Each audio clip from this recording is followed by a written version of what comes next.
Good evening, ladies and gentlemen, attendees and participants. Welcome to the July 11th meeting of the City of Tampa Variance Review Board. From my left, the members of the board are Cher Powers. Todd Foltz. Sam Decker. Brett Feldman. Anna Walrath. Also in attendance this evening from legal, Susan Johnson-Velez, from development coordination, Jane Madu and Mary Tavares, from natural resources, Stephen Eister, and from transportation, Jonathan Scott. There are some procedural rules we need you to follow. When we call your case number and petitioner's name, please approach the podium. When you approach the podium, please state your name, address, and confirm that you have been sworn in. The petitioner or its agent will have 10 minutes to make a presentation. All other persons or participants wishing to speak will then have 3 minutes. Then the petitioner will have an additional 5 minutes for rebuttal if needed. The time periods as stated will be kept by the board. Any information such as pictures or plans that have not previously been submitted as part of the petition and that you intend to submit for consideration in support of your petition must be individually presented and accepted by the board. After acceptance by the board, you must submit the item to staff for it to be entered and made part of the permanent record. The board bases its decision on competent and substantial evidence which is submitted and which meets the criteria required by the city's code of ordinances. Please be sure to clearly state your hardship criteria during your presentation. A majority of the board is needed to approve your variance. The variance granted by the board will only be for what is shown on the site plan and will be in compliance with any terms or conditions stated by the board. All other city codes must be met. If your case is approved, your variance will expire 2 years from the date of decision. If your case is continued, it will be continued either to the next month's VRB board agenda or to the next available position on an upcoming board agenda. If the case is denied, you may wish to have the variance review board's decision appealed by the city council. You must file your petition for review of the board's decision within 14 days of the board's written decision. You will not be able to pull any permits until the 14-day review period has passed. Your cooperation in ensuring this meeting is run smoothly is greatly appreciated. Can I have a motion to approve the meeting minutes from the June 9th Variance Review Board? Sorry, June 13th Variance Review Board meeting. Motion. Do you have a second? Second. Second by Ms. Powers. All those in favor say aye. Any opposed? All right, the meeting minutes are approved. At this time, I will ask legal staff to confirm whether there are any ex parte communications or conflicts of interest. Thank you, Madam Chair. At this time, I would ask any board member to state at this time if they have any conflicts of interest with respect to any matters on the agenda this evening. Seeing none, I would ask the board to indicate if they have any, had any ex parte communications with anyone with respect to any matter on the agenda this evening. Thank you, Madam Chair. Are there any changes to the agenda that staff wishes to address at this point?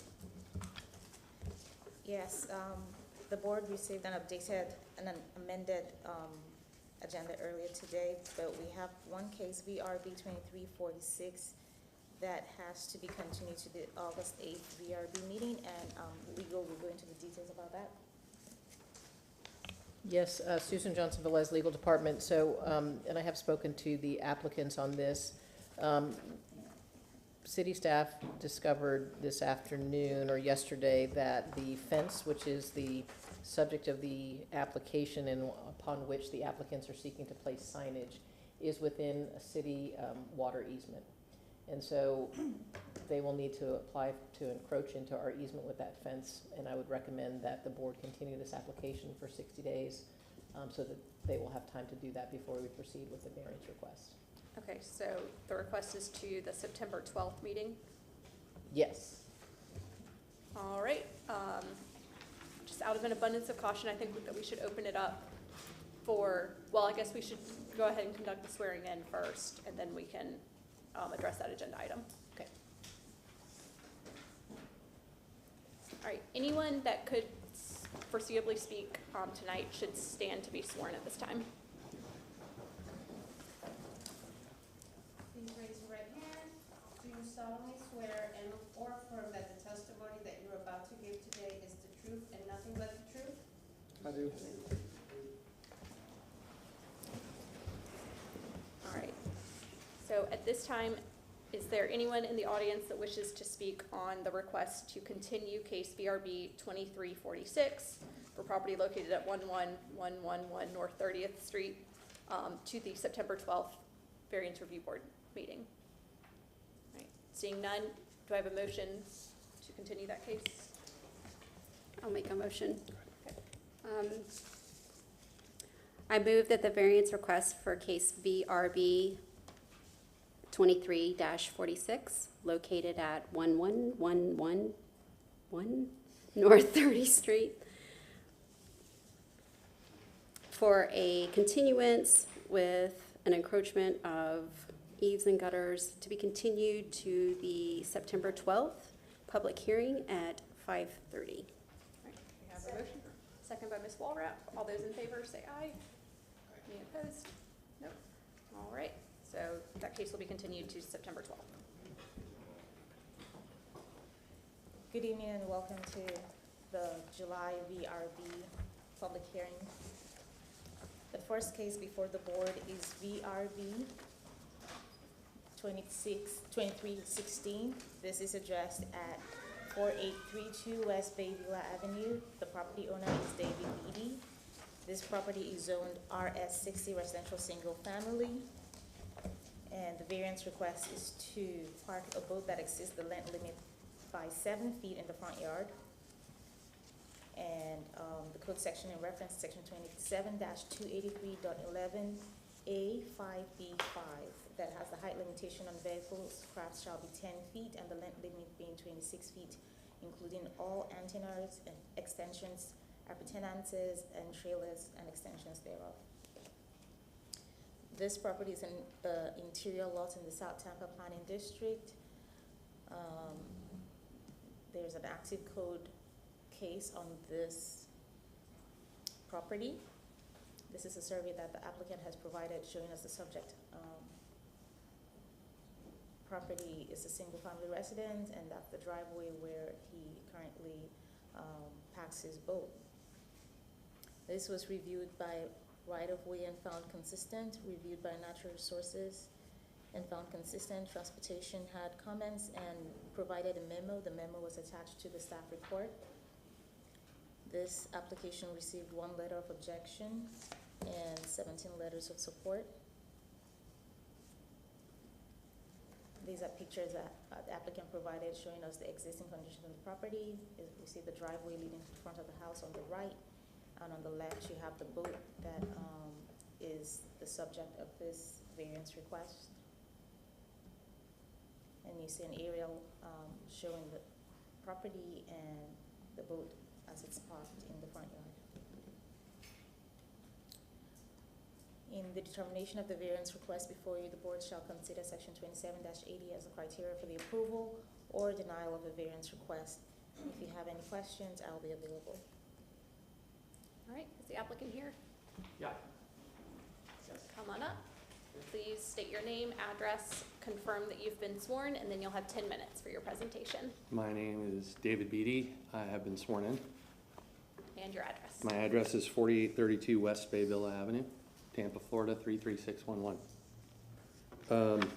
So I've, as you can see, that property here, does this go? Yes, I see it here. Okay, good. So you can see the road right here. Can you guys see that? Can you scoot it down just a little bit? Right here, right along here.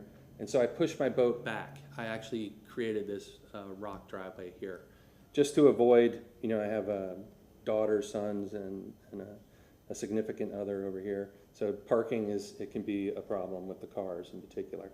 So I created this here to get it out of the way of literally everybody. Meaning, I literally have neighbors here who have 4 kids and 2 cars themselves, maybe 3. So anytime they're doing work, they have a business, so I avoid them with this type of parking here so I can get in and out. In the same regard, there's a tree right about here. It's a really large tree, and a lot of people like to park there too because it's shady. So I tried to avoid, you know, having any interruption with water any interruption with internet, with the underneath, and the electrical, which they just dug up. So I have a person on the street 2 doors down who I believe is the only one who has a problem with my boat, and it's personal. I moved it, I got cited because my boat is too long. My boat is 26 feet, but I have an engine on the back, which is my fault. I honestly didn't know all this until now. I have an engine on the back and I have a trailer tongue in the front, which makes the total length, is it 31 or 33? 33. So because of that, I am over the required length of 26 by 7 feet. So I tried to move it into the driveway thinking that would be not a problem, because everyone else in the neighborhood, which I could show you, I literally have, sorry, I don't even know where my phone went, but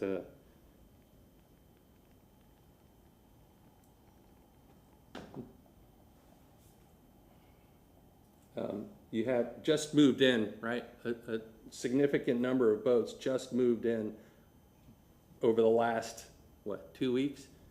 And this is just me at, today at 12 o'clock for, 15 minutes going around my neighborhood. There's over 60 boats in less than probably 20 streets around my neighborhood. But I then got code cited here because of the length of the boat. So I had my neighbor who's coming here, that was the problem. He was supposed to be here last time, but he has to go away. He allowed me to put my boat on this side of my house, and in between his and mine, of which I took down 2 palm trees to do that. And thinking, okay, no problem, 2 palm trees, right? 2 Florida royal palm trees, no big deal. And in doing that, I thought maybe, I'd be in line with his, right? I still have 2 feet to go back, but I was going to put more rock to move backwards. So I have 2 feet, 2 feet more right here from the back of my engine to get back, but I can't do, you know what I mean? You get to the point where you do 1 movement, 2 movements, 3 movements, now you figure out it's a personal thing. Everybody else has their boats already back, their stuff has been cleared, but this one keeps coming at me. And that's fine, I respect that, it's totally cool. So what Jonathan did is Drew, oops, did I knock it out? Sorry. As long as we're not supposed to read. Oh, that doesn't, what's on there doesn't really matter. But as, hopefully you can understand that this is where the rock driveway was. This is my concrete driveway right here. And then I put the boat back here thinking, okay, my boat is 18 feet behind the back of my house. Only 15 feet is showing out of the front of my house, which is less than, the people with regular boats on their driveways or in the side lawns or wherever they put them everywhere, right? So I thought, hey, this is a good thing. All I need to do is get those 2 more feet and I'd be fine within the quote-unquote code. But since I put it on my neighbor's lawn, and he's coming here, I promise you, he texted me. He's in traffic. The code guy came today and said something like, you're 25 feet from the water main where people, and I'm like, and then I called Jen and she said, that doesn't make any sense. But I'm 10 feet from the,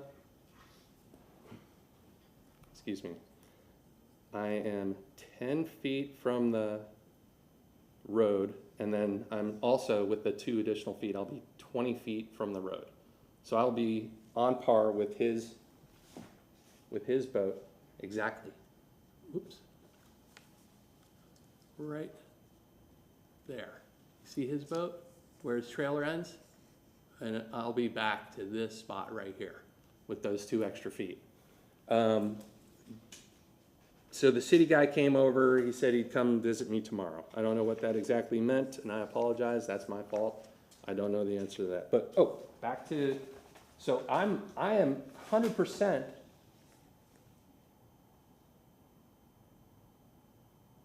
and I'll do it, in the original thing, the original issue, I will put this driveway in, and I already contacted the guy, it's like, something like somewhere between 7,500, now it's been probably even more than that, but about 10 grand, and I could put a little back portion, and I would basically be parking my boat parallel to the front of my house with that. And that would be within what all the transportation issues, I guess, the visuals from the street, like if someone's coming down the street, I guess you don't want like kids to run into the road or anything like that. So that, in essence, is what we're dealing with. And what I need a variance is, really, the real variance is I need the ability to park my boat,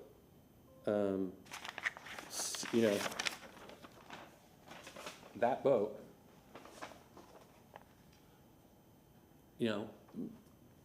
maybe heck, I could go, what is that, 70-degree difference with the bow? Would be 70 degrees. My engine would be towards the hedge right there.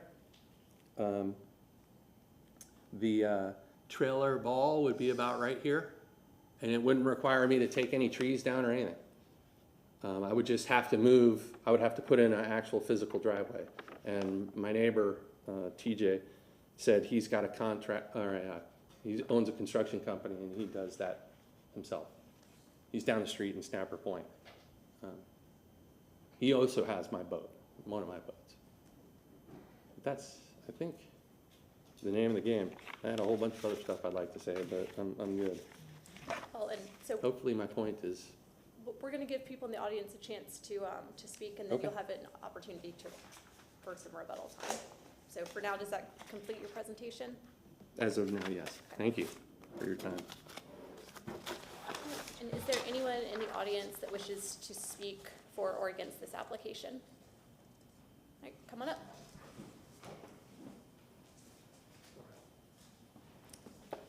Just Hi, a council reminder members. to state your name, address, and confirm that you've been My sworn. name is Chris Rose. I live at 4831 West Bay Villa Avenue, and I have been sworn in.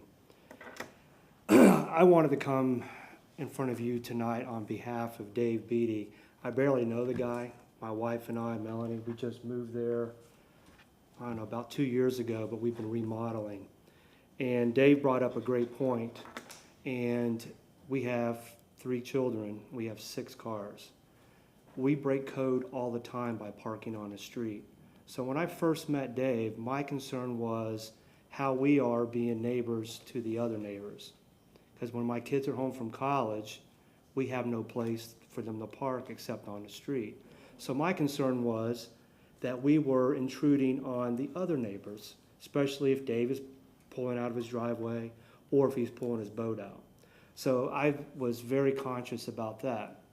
So then I started thinking, when all this started happening, we all got cited for something. The house that we bought had timbers in the front area, which was part of the 5-foot easement from the road. So we removed them, no big deal, because we just put a pool in and some other things, and we're in the process of doing the front yard as well. But when we think about it, and I look at Dave's house directly across the street, it's one of the best kept houses on the street. The boat is not causing any destruction to the cars moving in and out on the street. It's not causing any devalue to the properties. There is zero, I can't think of any reasons other than the code says it can't be there, for that boat not to be there. And when my kids are there, when that boat is where it needs to be, we have no problems moving 6 cars because of Dave taking the time to park his boat the way he parks it. So I know there's code. We all have code. And, you know, Dave put some pictures up of probably 7 or other boats in the area. It's kind of like that story, you get pulled over and you tell the cop, well, that guy's speeding, that guy's speeding. That's not the case here. The case here is there's absolutely zero negatives to having that boat, giving him a variance to park that boat there. I appreciate him parking the boat there because it gives me the opportunity to move on that street accordingly. So I would like you guys to really consider that variance for Dave. Thank you. Thank you. Anyone else?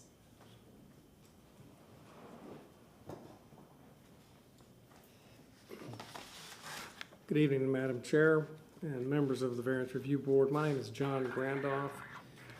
My address is 5300 Bayshore Boulevard, and I'm a member of the Florida Bar. I represent Ms. Liz Menendez, who lives at 4828 Bay Villa, in opposition to this application. Before we get into this gentleman's discussion and his supporting neighbor's discussion, there's a fundamental question as whether this application is even proper. And the reason being that Mr. Beatty is running a business out of his house with his boat. He's a fishing charter captain. And the code says you can only ask for a variance of what he's asking for if you have a private pleasure craft. Now, I'll prove to you that it's a business, and I'll also prove to you that a private pleasure craft does not include commercial vessels.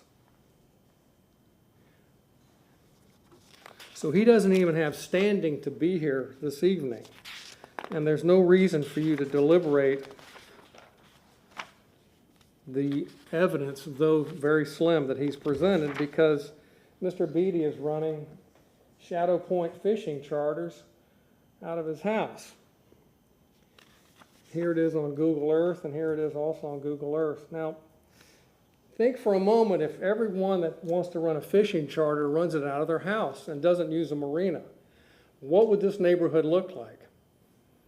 And you can't have that, and that does not justify the variance. So at this point, I'd like to pause, and I'd like your counsel to instruct you to make a decision, first of all, as to whether this can even go forward. This is not a private pleasure craft, it's a commercial vehicle. He doesn't even get to ask for a variance. Correct, it's registered pleasure. Well, hang on. Out of order. So- Did, Mr. Grandoff, did you want to finish using your 3 minutes? No, I want to pause because if you decide he can go forward, then I want to attack his justification for the variance. My position is he's out of order because it's not a private pleasure craft. And the code says you can apply for these variances and go through these gyrations if it's a private pleasure craft. The reason being, please hold my time. The reason being, if you have one that you take your children out every weekend, the code says you can ask for a variance. He's running a business. It's proven by, he'll admit to you that he's running his business. His supporters say he's running a business, and they want to support his business. Can't do that. So why don't you go ahead and finish your presentation, and then we'll ask legal staff to opine on whether this is something that we can make a decision on. Is that proper? Okay. All right. His, pardon me for a moment. His justification, We'll go ahead and give you another. Well, that's just the yellow light anyway. okay, may have 2 minutes. His justification is just everyone else has one. And first of all, you typically consider variances pre-construction. This isn't a pre-construction. The boat's there, it's been cited. He's illegal. He's asking you to give him a variance so he can get out of the code enforcement board. Now, he talks about this hardship created by a tree. I don't see the tree. So first of all, that's inaccurate, what he's saying to you. To continue further, it says, yep, it's my fault I didn't know about this. Everyone else in the neighborhood has these. This is all everyone else. This is not competent substantial evidence. Everyone else is violating the code. I submit to you the code enforcement department is going to be pretty busy because there are 40 boats out there that are illegal. They may or may not be private pleasure crafts, but they're illegal because they're in the front yard. He's basically saying, I got too much sand and not big enough bag, so let me put it in the front yard because everyone else does, and my neighbor's got 6 cars, and he really doesn't care. That's not competent substantial evidence. He goes through the criteria. For instance, he says, There's no impact on public health and safety. No evidence. He just conclusory says that on criteria number 4. It is in line with the code and the comp plan. How is that? He admits he's violating it. His neighbor admits he's violating it. But he says in the evidence that he's in compliance with the code and the comp plan. That's not competent substantial evidence. He's wasting your time is what he's doing. He's wasting everyone else's time that has a proper application before them. His neighbor comes before you and he says,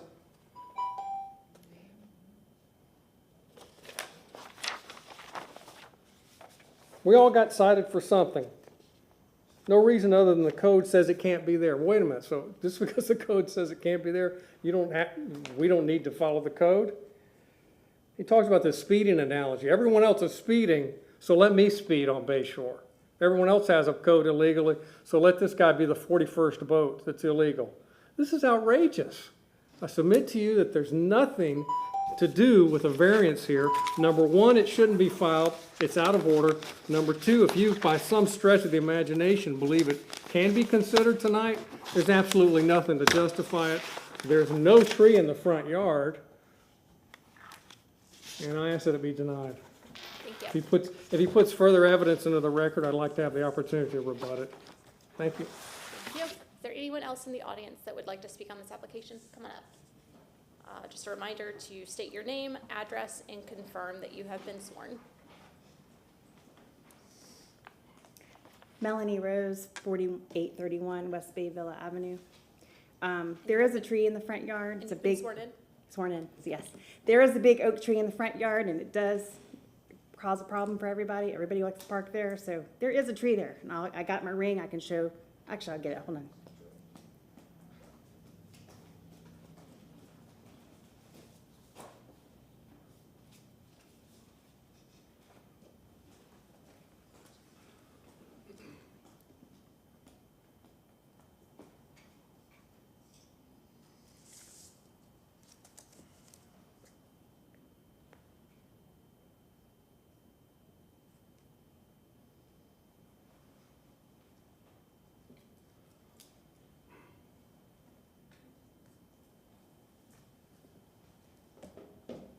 Can you see it?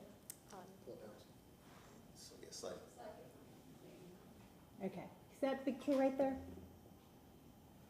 That's a big problem there. Everybody likes to park there because it's a big tree and it holds shade for everybody. So that tree, you have to either park in front of it, behind it, and that's right behind his driveway. So there is a big tree there, and so he is keeping that boat in a safe place for everybody not to get hit. And we just feel like it's a proper place for the boat. We feel like it's okay to have the boat there, and I don't know what this about speeding and all that stuff is. The point of the matter is the man is just trying to have his boat there. That's it. There's no issues here. We feel like it's okay to have it there.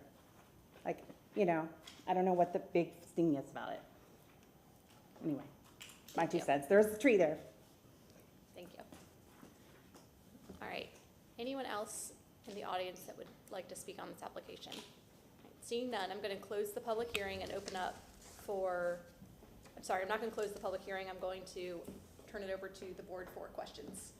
But as a preliminary matter, Ms. Johnson-Velez, there was an assertion made that this isn't a proper variance for us to rule on. Can you give us a little bit of guidance as to? Well, if so the code, section 27-283.11, it's entitled Vehicle Parking, and it does allow for parking of recreational vehicles and private pleasure craft, as Mr. Grandoff noted, subject to certain limitations, and it limits the parking of recreational vehicles in the front yard. There's a height limitation of 10 feet and a length limitation of 26 feet. So if this is a private pleasure craft, then you could grant a variance to allow this. I will caution you, though, that, all variances, you're only authorized to grant them upon a finding of a hardship, and the hardship has to be based on a unique and singular feature of the property. And I would also remind you that, typically, situations that are specific or personal to a particular property owner don't justify a variance because the variance is going to last on the land and run with the land forever. Even when Mr. Beatty is no longer living there, there will be still this variance. So that's with respect to a recreational vehicle or private pleasure craft. The code also in 27-283.11, subsection B addresses commercial equipment in residential districts, and it does specifically prohibit the parking of commercial equipment in any residential district. And so, I also looked up, just so you have all the information here. So commercial equipment is defined in the code as vehicles, machinery, commercial containers, materials, or furnishings, including but not limited to trailers and box trucks, owned, used, or designed and or intended for commercial purposes. So if the board determines based on the evidence that's been presented, you do have, you have to weigh the evidence, but if it's a commercial vehicle, then it's prohibited and the board can't grant a variance to allow something that's prohibited. Does the code give us any guidance as to hybrid commercial versus personal use? In other words, if a truck is used, people have pickup trucks all the time. If a pickup truck is used both for business and as a personal vehicle, does the code give us any guidance as to how we should look to that? No, I mean, that's the only definition for commercial equipment. Okay. It's just those, vehicles owned, used, or designed and or intended for commercial purposes. So if it's used for commercial purposes, then that's considered commercial equipment. Owned. So if somebody has a pickup truck and they use their pickup truck for construction or for as part of their job, that you're saying that would convert that pickup truck. You might have a scenario where a pickup truck has a sign on the side of it, and that not a sign like a big sign, but printed words on the side of it as to the business. Somebody drives that truck home, that's their personal vehicle, but it has a sign on it. Do we have a scenario where that converts that into, now we have a signage issue? So you do, commercial equipment where the owner of or driver of the commercial equipment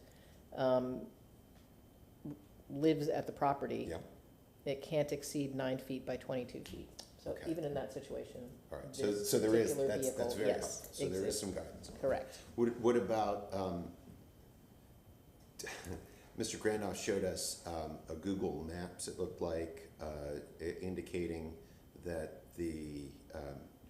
there was a business run at that. Does a home office somehow convert a residence over into a business? I don't know that that's, I didn't hear That the might not be a testimony on question but yeah. that bears on I this. will, I mean, there is in the, I know in the I could staff. comment on that if you want me to. Oh, that would be awesome. You Pardon got me? some I said I insight could into comment on too. that. Yeah. So as long as the primary use of the residence is still residential, the home office is an accessory use to the use as a residential use. So you could have a home office from your residence. The primary use is still residential, and then the office would be secondary. But that issue, and I guess the two pieces of this, that is not necessarily impacting the issue of if you've got a truck and you drive it home and it exceeds a certain length. You still, Okay, still prohibited. okay, got it, thank you.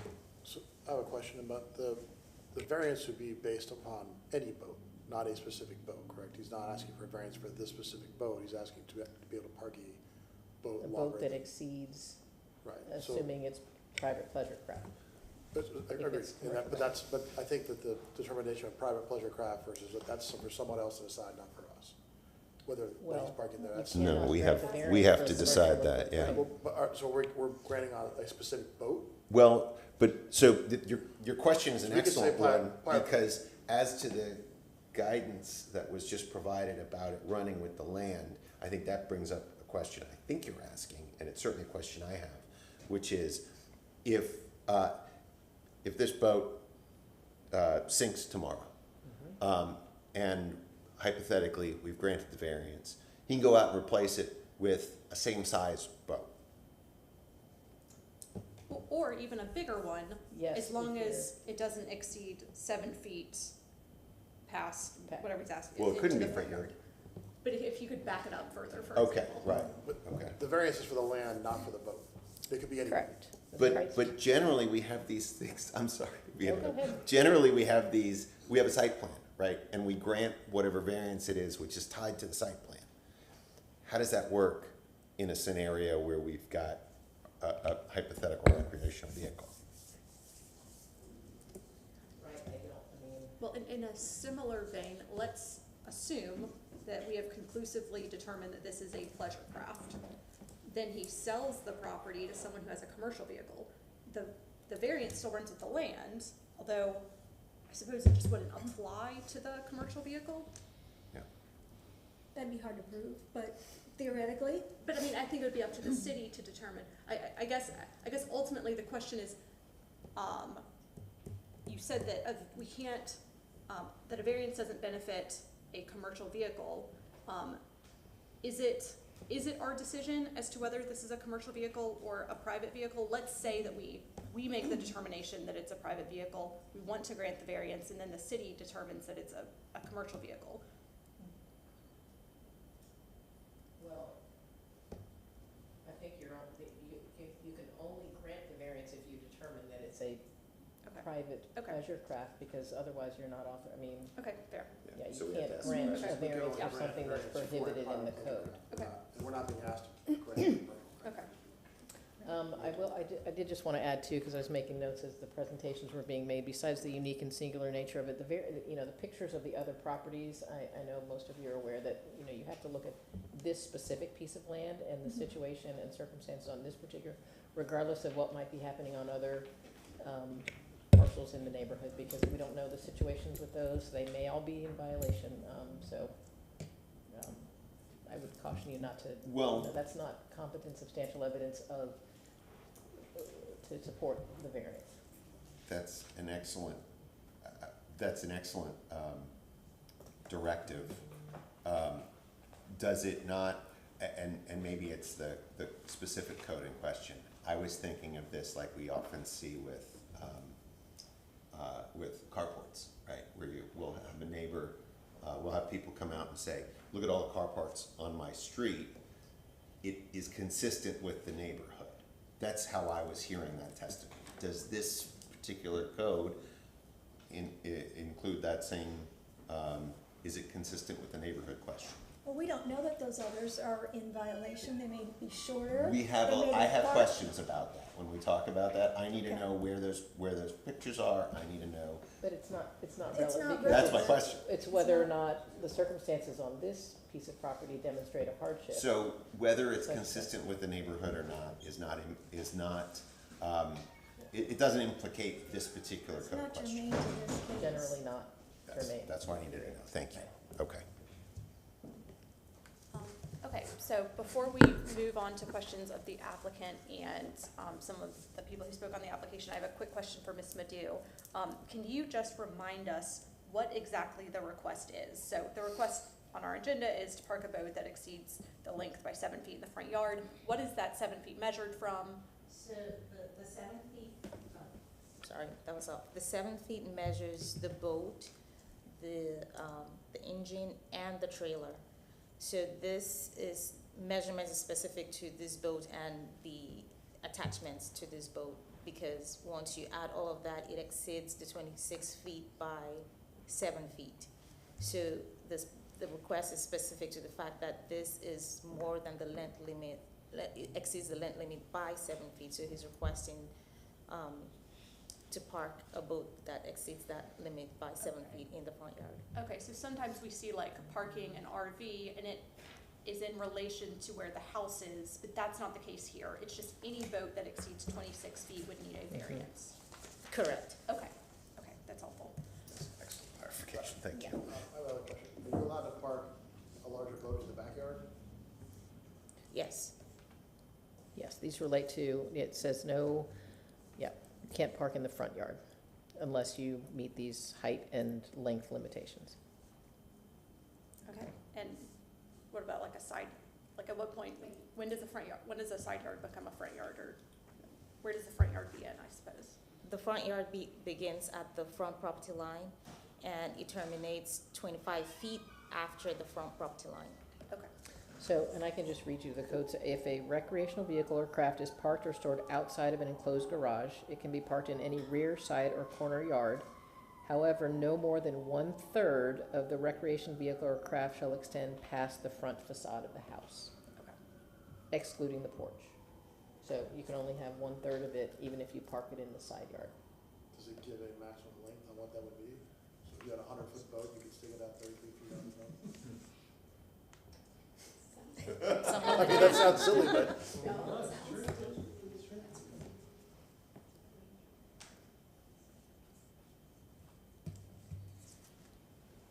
It's the most esoteric case we've had this. Well, yeah.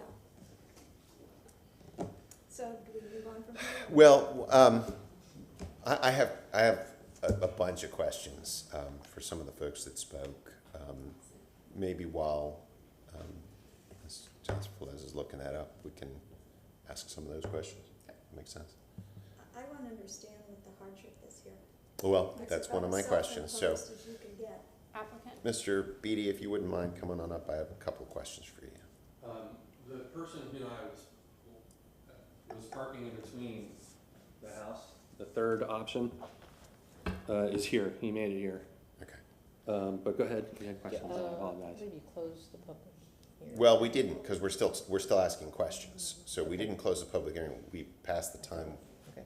to speak. But if we Yes. have questions for them. Okay. I think that's right. Yes. So, a couple of questions for you. Let me start with the basics. Pardon my ignorance, I do not own a boat. And it's pretty cool, I guess, hypothetically, to say that it's nice to see that this issue is bringing your neighborhood closer together Yeah. on a lively debate about boat parking.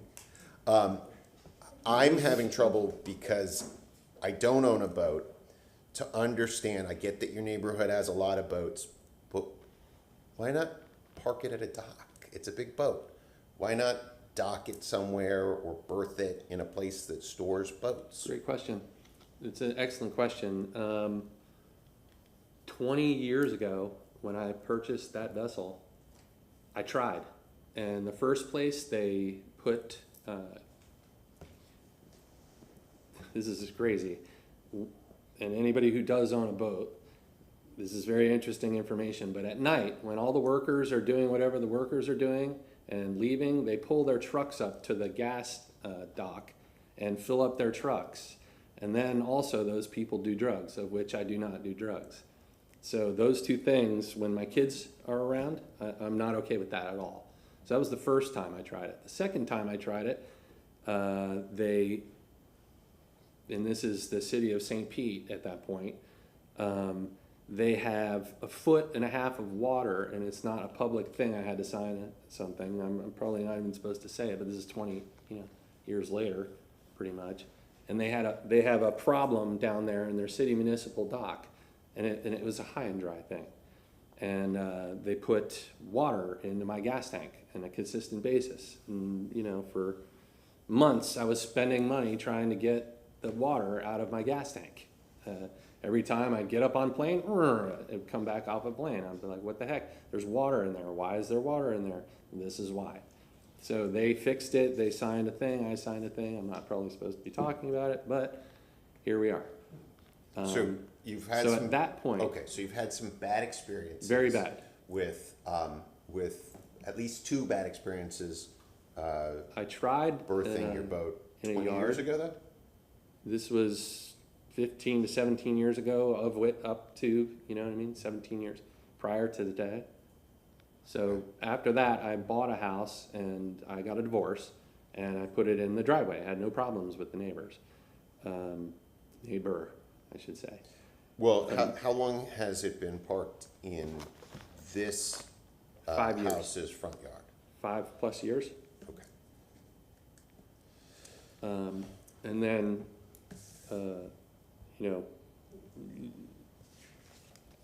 I apologize, I lost track. So that happened. And so I found a way to, clean my boat, maintain my boat. I use my boat personally all the time with my kids, taking them fishing, and use, heck, if you went into my backyard, you'd see all the, you know, tubes and rafts, and, you know, we go out to the Weeden Island Sandbar, we go down to, you know, all the way down to Boca Grande, all the way up to Anclote Key. We do wakeboarding, we do knee boarding, you know what I mean? This is heck, you know, I go out and catch fish and give it to the neighbors, you know what I mean? I do all sorts of stuff. I see Andy out on the water too. He's got a boat right next to me, and that's the property that I have. Well, since in you're talking between. about all the things you do with your boat, let's Sure. explore this issue that was raised by one of your neighbors, or the representative for one of your neighbors, about this being a business and a business craft. Do you own a charter fishing business? I do. I Okay. run this part-time. I Okay. do. And is this the boat that is utilized for your charter fishing business? It is the only boat I own. Okay. So there's no other boat that's utilized for I charter use it fishing for business? pleasure, and it's actually, it's registered pleasure. So, you know, that's how I do this, right? I mean, if you have a boat, it's pretty expensive, right? And you know, Well, I for don't know. instance- I don't know, because I just sorry. said I don't own a boat. For instance, the person who we're having a problem with here, you know, look at that. She also runs a business out of her house. It's amazing. Is her car illegal? Is it not illegal? Am I gonna go around to everybody's who owns a car or a boat or a truck, or like you said, and go around to every single one of them and say, oh, you have a registered business in Sunbiz, and this one is illegal and that one's illegal. All I'm asking for is what I've already had. And to break this down, I could tell you this is entirely personal. Yeah, but the issue, and maybe you want to ask a couple of questions. I just want to I apologize. hit this last issue, which is, the issue we're having is that it's a big boat, which is outside the code. True. We're kind of caged in by what we can do by the code. And so, to the extent that we can grant it, because of the size, that might pose a problem, just that in and of itself. I mean, we still have to get Understood. past the issue of why the boat has to be in your front yard, which is the hardship issue that we have to address. So, why don't The you go ahead reason and- why my boat has to be in my front yard, Yes. I apologize, is I have two kids, one who's in college and one daughter who I take care of. She goes to the Academy of the Holy Name. She's on a swim scholarship there, and also will be swim scholarship at the Not to University of interrupt South you, Mr. Carolina. Beatty, but the why, the hardship, it can't be personal. Oh, It can't okay. be attached to Then it your, is. It your is. family, your wants or desires. or those. Experientially- It has to be attached to the property. Everything you've heard already so far is it. So the hardship, to the extent you want to explain it to us, it has to be related to the property itself. Why does the boat have to be in that place? Why do we need to grant it as it relates to the shape, the size, the placement of things on your property? Yes, everything that I've explained to you there is there. The original problem is it's where it was diagonally, was too long, right? She came and said, oh, it's too long. And then the next spot, here in the driveway was also too long. And then I put it in between the driveway. Andy is right there. I put it in between, but that got rid of, 18 feet of the boat. And 15 feet is in front of the house.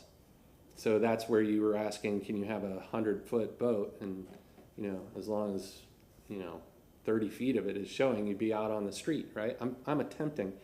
My gosh, I really am. By God, I swear to you, I took up, wow. So it is that. And Andy's here to describe, I just haven't put the rock down to avoid making mud, right? And so, and Andy would attest, you can see it right here. You can see this. Well- This is his water comes off Does, here. does Andy's your neighbor? Yes, one who he you was get the one who was speak trying to for? get here, but there Yes, was- so does Andy have information that would bear upon the question of why does the boat have to be in that location? And remember, it can't be personal. I apologize. The If he code does, he enforcement can come guy. up and tell us. No, the code enforcement person came over today and said, we're going to cite you and your neighbor because your boat is there. And I said, okay, so I'll move it, right? And then he left his card and said, I'll see you later, tomorrow. So That literally happened today. this is the only place that it can go. Excuse me, Name, Andy would have address, to be sworn. sworn in. Sorry. He hasn't been Yes. sworn in. I'll need to do a swearing in. Do you solemnly swear or affirm that the testimony you're about to give today is the truth and nothing but the truth? I do. Right, before you speak, if you could just confirm your name, address, and that you've been sworn, even though we just witnessed it. Sure. I'm Andrew Worthington. I'm Dave's neighbor at 4834 West Bay Villa. And I am sworn in, yes. So that's the only place, I guess, when you try to accommodate for moving the boat in the backyard, as you guys suggested, the property dimensions are such that he cannot get it into his backyard without, I guess, bulldozing the fence that sits between our backyards. So I guess the next best solution to try to get or maintain or achieve the setbacks was to get it as close to the fence as possible between our two properties. I guess that was what they suggested last time. Yes. So he's made every effort to back it up, motor to the fence and all that kind of stuff, to put it in the only place that it could possibly sit as far back off the road as possible. Okay, and so does part of it encroach onto your property, part of the boat? It does. Okay. Yeah. And there's a fence that runs in between your properties, and it's, the distance between the house and the edge of the fence is not wide enough to allow the boat to get into the backyard without encroaching onto your property. That's correct. Okay. Okay. Ms. Johnson Velez,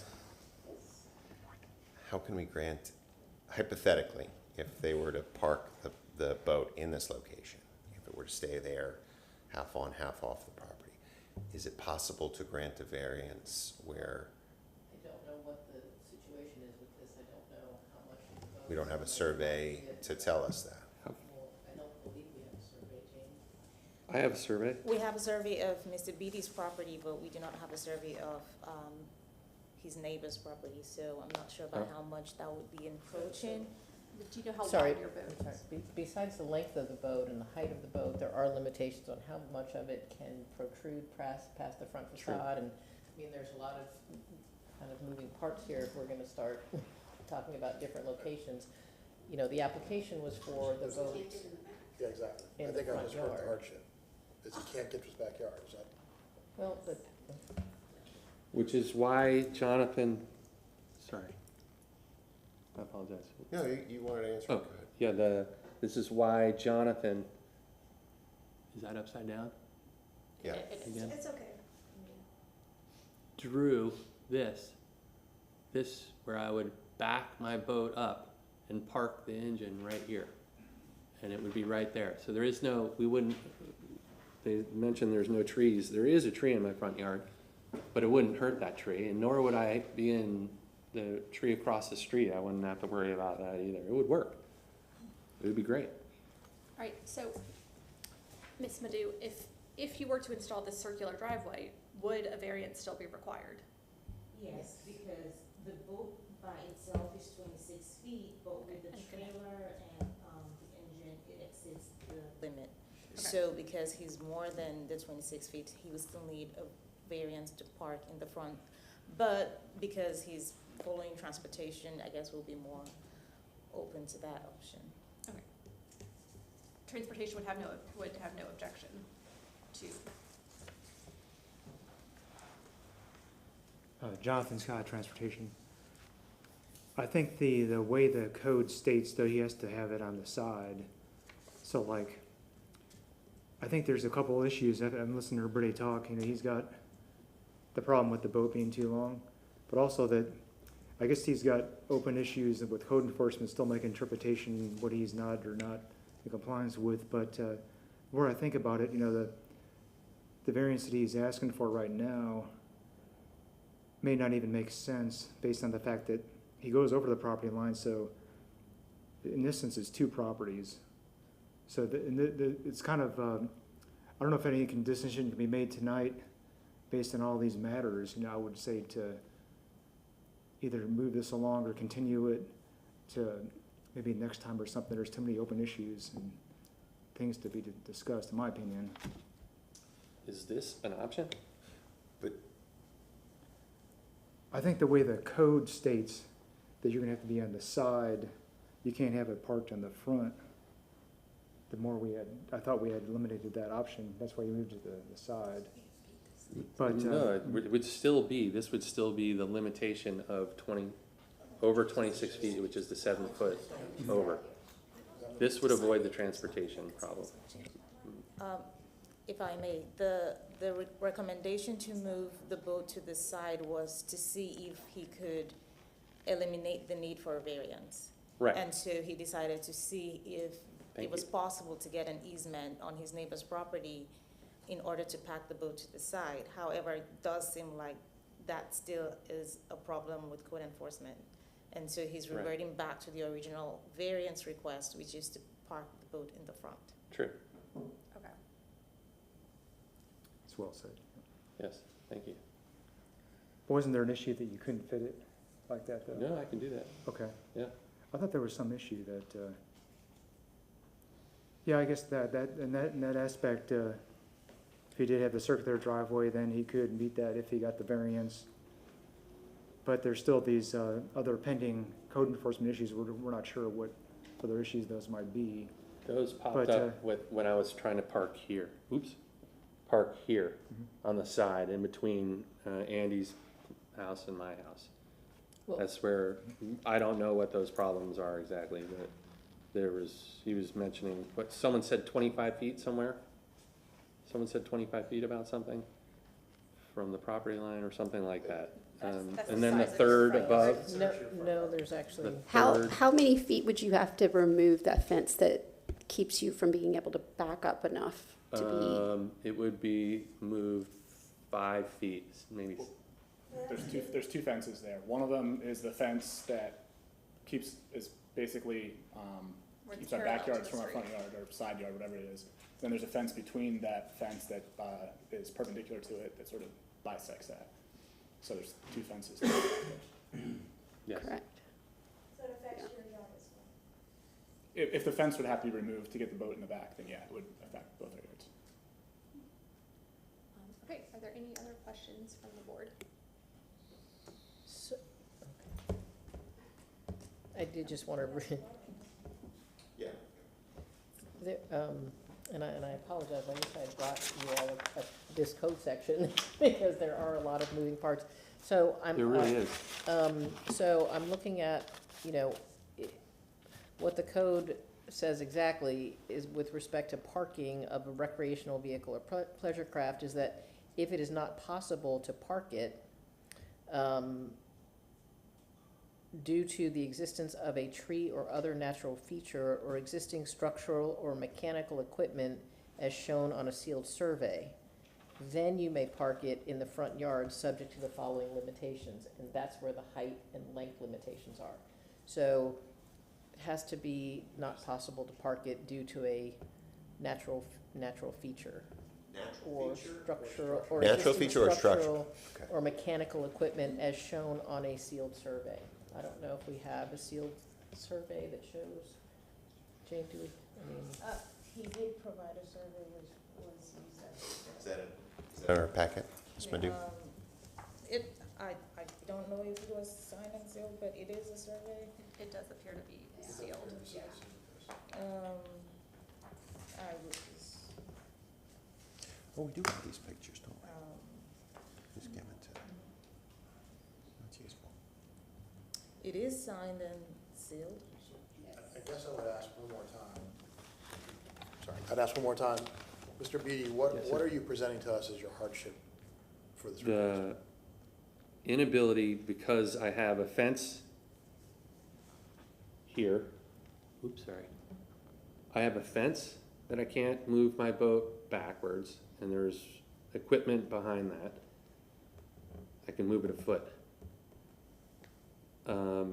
There is the room on the left and right side of my house puts my, Doesn't, the width of your house doesn't allow you to get your boat to the backyard. right.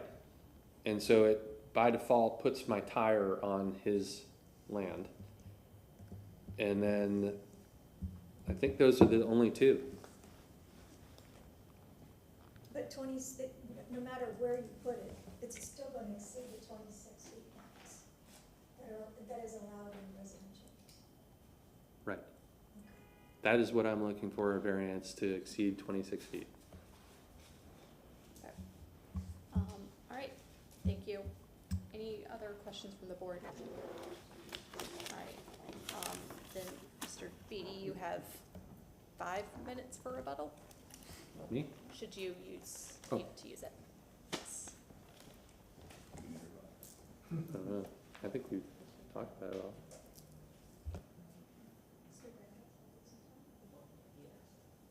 Yeah, that's fine, if he wasn't. Do you need some rebuttal time? Oh, no, I No? think I'm good unless anybody has a question about it. Okay, well then with that, I'm going to close the public hearing and open it up for a motion or discussion from the board. We've closed the public hearing. You got your 3 minutes? I have a point of order. Sure. This dialogue entered more evidence into the record that I'd like to have an opportunity to comment on. We've already closed the public hearing. I know I that understand, but you're he not- put more evidence into the record, and my client has a right to comment on that evidence. and Not by our procedures. Should Okay. we decide to grant the variance, you'll have an appeal, right? Okay, so we've had cases like this before, and each one is supposed to be taken on its own merit. But the fact that you can own a boat, that you want to park it at your home, is not a hardship. You tried 2 marinas. There's thousands of other marinas in this area. The last thing we want is to have other people come in and say, well, Mr. Beatty got a variance, so why can't I put my boat in the front yard? So the variance goes with the property. When you sell it, if we grant that variance, the next owner can put a, whatever size boat they want in there.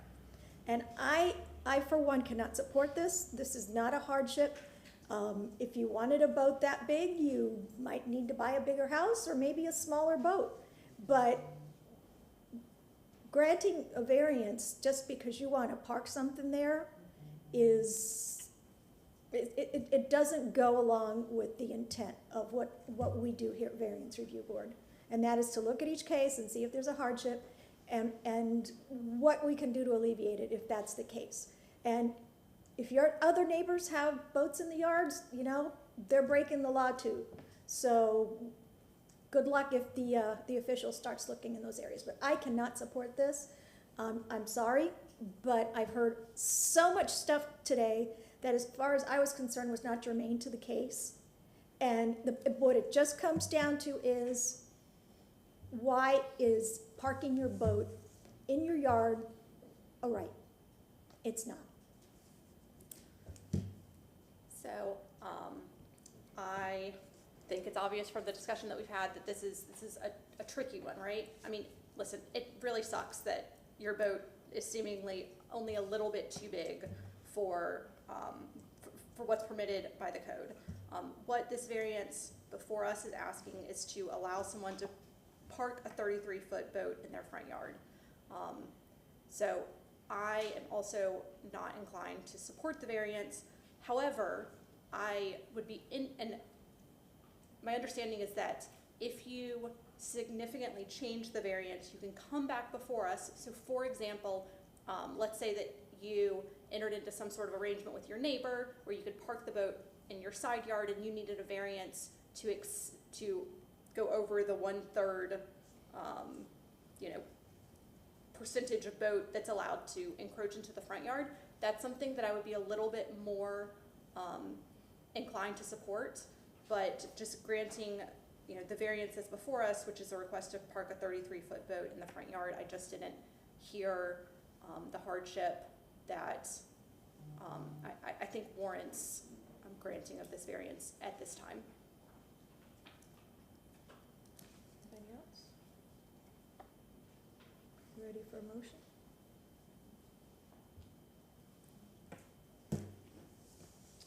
I say go try it. Yeah, I don't have the little cheat sheet.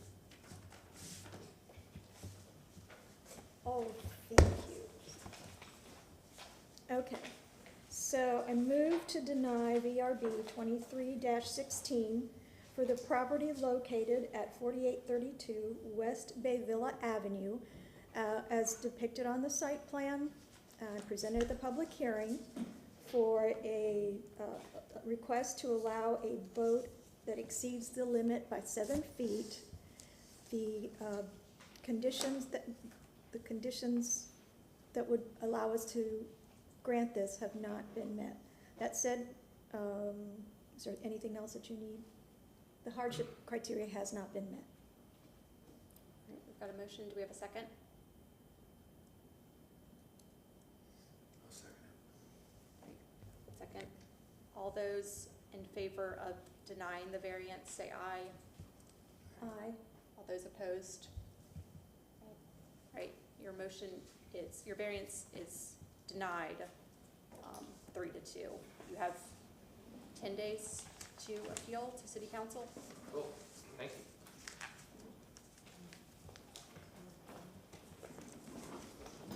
You have 14 calendar days to Thank appeal you to very city much. council. Thank you.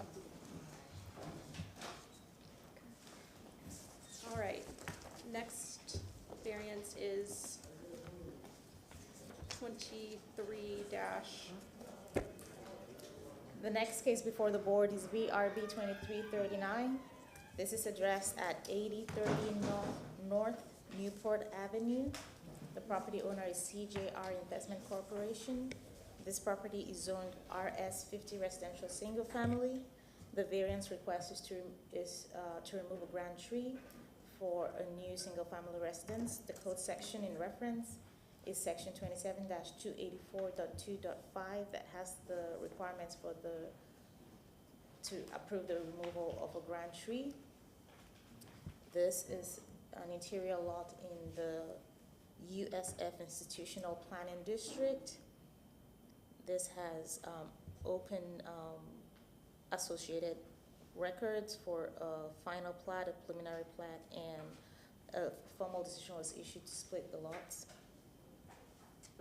This was reviewed by right-of-way and found consistent, was reviewed by transportation and found consistent as well with no comments. This was reviewed by natural resources and found consistent with conditions. Stephen Eister provided a memo, and Stormwater provided a memo as well. They were attached in the staff report. This was reviewed by Stormwater and denied. We received no letters of objection or support.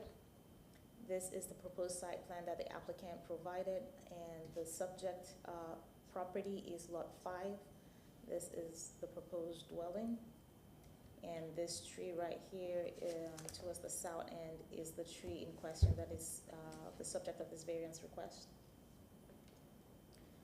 This is an alternative site plan, the first alternative site plan that the applicant provided, showing that they proposing something that's outside of the protective radius of the tree. And a second alternative site plan.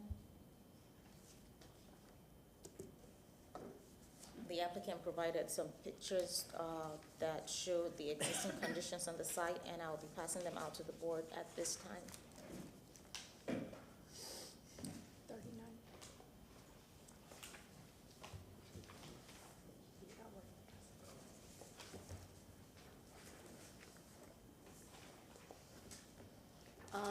Okay, thank you. In the, I'm almost done. In the determination of the variance request before you, the board shall consider section 27-284.2.5 as the criteria for the approval or denial for the request to remove a grand tree. If you have any questions, I'll be available, and Stephen Iser with Natural Resources is available as well for questions. All right, thank you. Is the applicant here? Coming up. Just a reminder to state your name, address, and confirm that you've been sworn, and then you'll have 10 minutes. Perfect. My name is Jessica Casal, and it's for CJR Investments Corp. And the address is 8030 North Newport Ave, Tampa, Florida 33604. And yes, I have been sworn in. You have 10 minutes. Okay. I also have here the engineer that has been helping us, Mr. Henry Hart. Hello, good evening. My name is Henry Hart with Ferlita Engineering, 6341 20th Street North, St. Petersburg, Florida, 33702. I have been sworn in. We're here just to answer any questions you may have. Staff, I think Steve Eisner himself has seen the tree. If you bring I did not bring the subdivision here, but this is an ongoing subdivision PLN request before the city. And this variance request came about at the 12th hour, so to speak. We've gone through 2 iterations of site plan review and have in the final process, and then we're throwing this kind of curveball, so to speak, that a variance was required for this. And at one point, we thought that the variance was for multiple trees that were on site, but it turned out that it was only for this one. The other ones had inclusions or were not of quality. And as you've seen the alternate plans that we've given you, there is a way to save the tree. But in the long run, I don't think the tree is going to make it with the infrastructure requirements that were brought about by the subdivision requirements, that is stormwater's needs for excessive pipes, in my opinion, and the stormwater pond itself. But that's why we're here, so if you have any questions, I'll be happy to answer. And does that conclude your presentation? That's it. All right, is there anyone in the audience that would like to speak about this application? All right, seeing none. Questions from the board? So does the stormwater is the stormwater drainage approved for this We're development? right with having there. the tree? Yes, we're right there. Well, yes, right there. Is it yes or no? Has it been approved? No, it is not. It's Okay. still in the process of review, Okay. pending this variance. Exactly. If you may, can I speak to the stormwater review, because it's, we had the same question, in our review meeting, yesterday it was. So stormwater, the comment is denied. Well, the review says denied, but they are in agreement that the tree should be removed because, right here, there's a stormwater swale that is next to the tree. And he says that this tree would be impacted by the stormwater swale one way or the other. So if the tree stays, it would eventually still be impacted. So he's recommending that the tree be removed. So they got to run, what, pipes through the root zone? Is that what's happening? Correct. Or swale. The swale swale flow itself would be impacting the roots.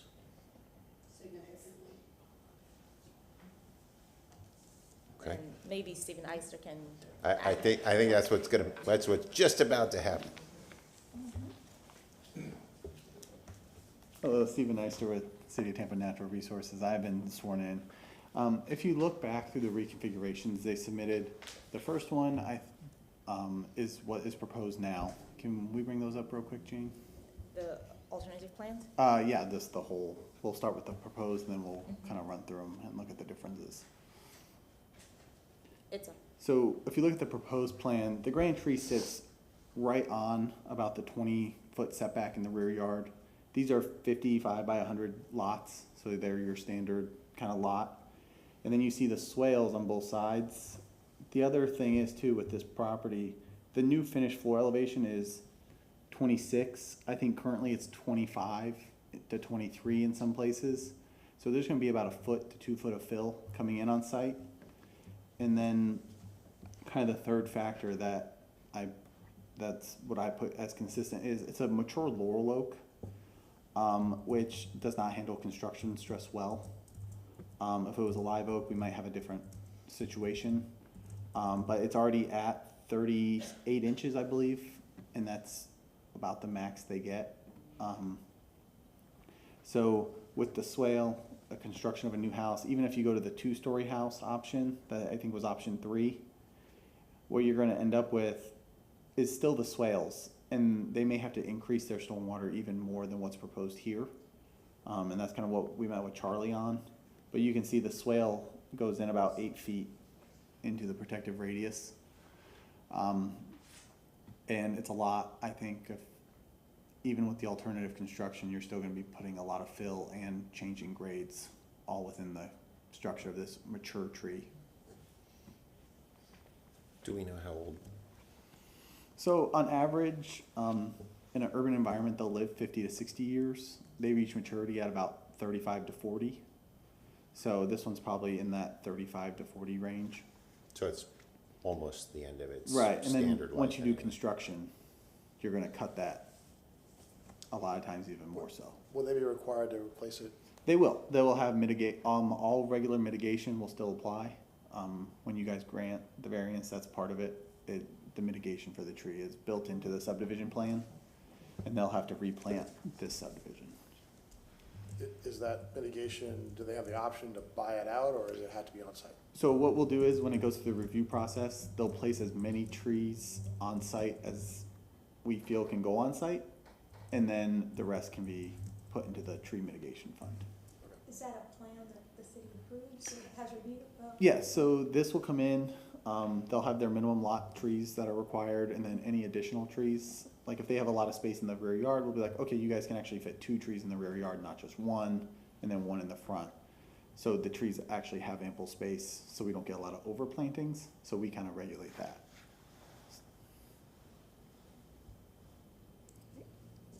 Thank you. Any other questions for the applicant? You have 10 minutes for rebuttal, should you need it. No. Sorry, 5 minutes, sorry. I messed it up twice tonight. All right, so I'm going to close the public hearing and open it up for board discussion or a motion. This feels like a classic hardship. It's pretty cut and dry. They're meeting regular lot lines. They're not trying to, they're developing this lots. The fact that, you know, they're gonna be bringing in more soil on top of the root system, the type of tree does not sustain construction very well at all. It's not gonna survive no matter what they do. Yeah. Either age or construction is gonna shock it, so. If you're inclined to make a motion, I would just note that we have a tree motion. Oh. Yeah, we have a tree motion.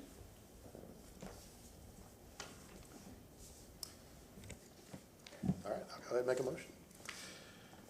I'd like to move to that the variance request for case VRB 23-39 for property located at 8030 North Newport Avenue, Tampa, be granted as depicted on the site plan presented to the public hearing, at the public hearing for the removal of a grand tree based upon the petitioner meeting the burden of proof that the tree would be rendered hazardous by proposed construction that cannot be reasonably reconfigured when considering the factors set forth in section 27-284.2.5 of the City Council F of the City Council for grand tree removal. Specifically, that the evidence provided in the record and at this public hearing showed that there's not a reasonable way to save this tree, and it'd be better off if we replace it with new ones.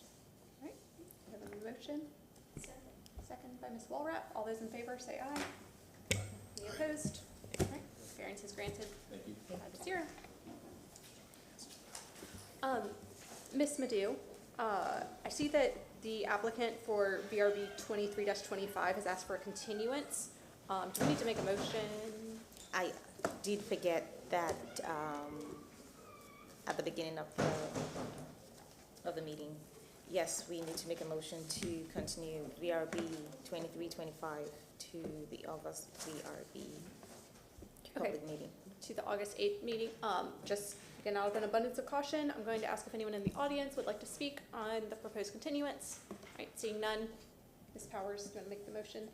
Yes, I move that the variance request for case VRB 23-25 for the property located at 3010 South Esperanza Avenue, Tampa, for a continuance to the August 8th VRB with to be continued, at 5:30. The public hearing at 5:30. All right, we have a motion. We have a second. Second by Mr. Feldman. All those in favor say aye. Any opposed? None? All right. Thank you. Okay. All right, I think we're at 23-40. Correct. The next case before the board is VRB 2340. This is addressed at 4818 South Manhattan Avenue. This is Zone CI, Commercial Intensive, and the property owner is McDonald's Corporation.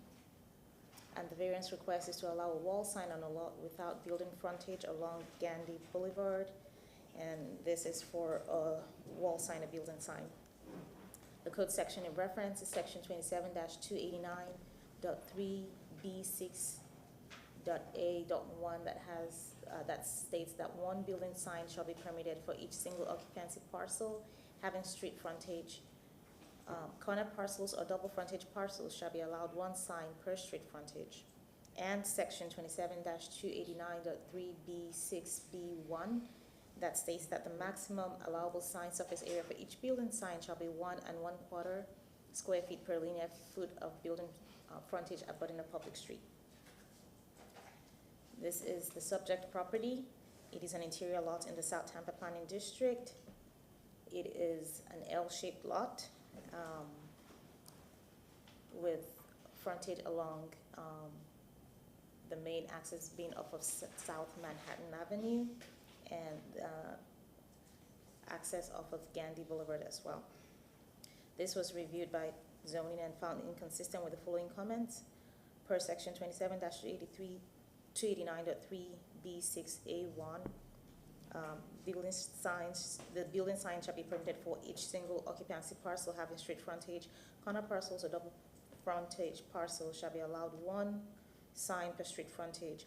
Section 27-43 defines street frontage as the length of the property for a single parcel which runs parallel to and along each public right-of-way, exclusive of alleys it borders. The portion of the parcel that fronts Gandhi Boulevard doesn't run the length of the property line. Therefore, it doesn't satisfy the definition of being a street frontage. Additionally, the building frontage doesn't extend to the portion of the parcel that fronts Gandhi Boulevard. This was reviewed by Transportation and found consistent. We have a letter of support, and I'll pass copies of that out to the board. All right.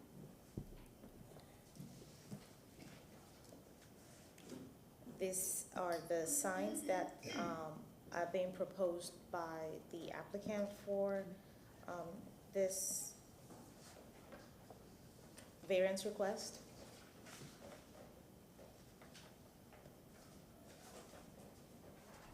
Specifically the south end elevation, which is facing Gandhi. In the determination of the variance request before you, the board shall consider section 27-80 as the criteria for the approval or denial of a variance request. If you have any questions, I will be available. All right, thank you. Is the applicant here this evening? All right, and as a reminder, name, address, and confirm that you've been sworn, please. Good evening, Madam Chair and Board. My name is Mark Branchley.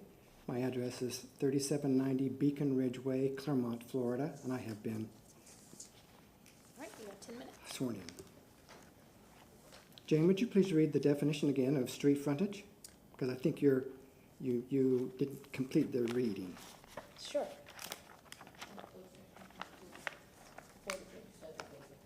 Yes. Section 27-43 defines street frontage as the length of the property line for a single parcel which runs parallel to and along each public right-of-way exclusive of alleys it borders. Right. That's the definition of street frontage. Correct.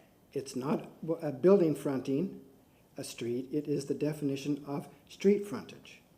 And the code says that if you have a double frontage lot, meaning two frontages, you are allowed two signs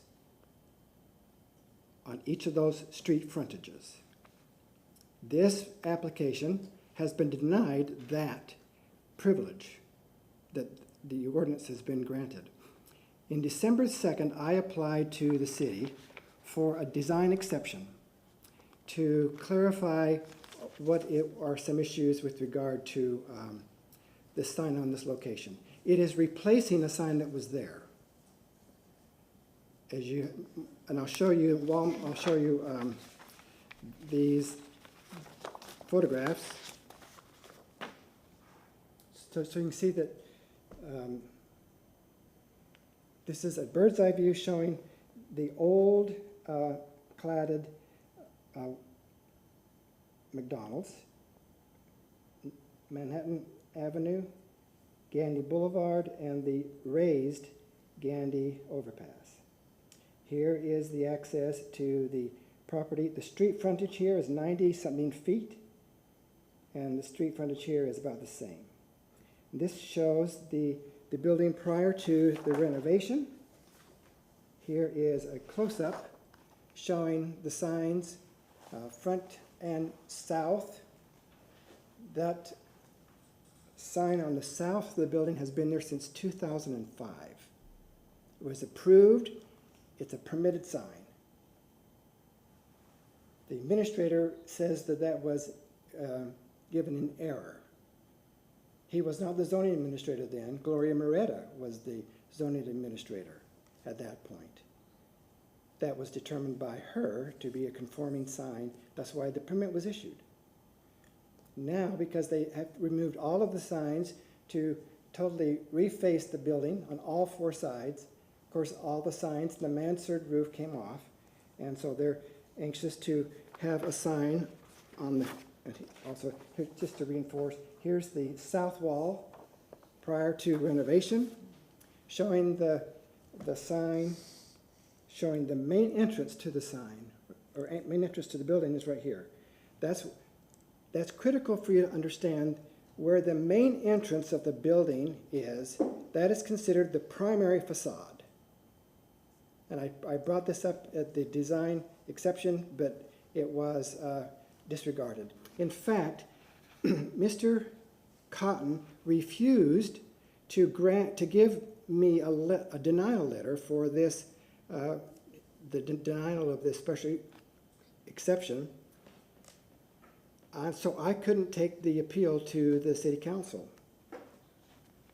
So from January, again, the application came in to them on December 2nd.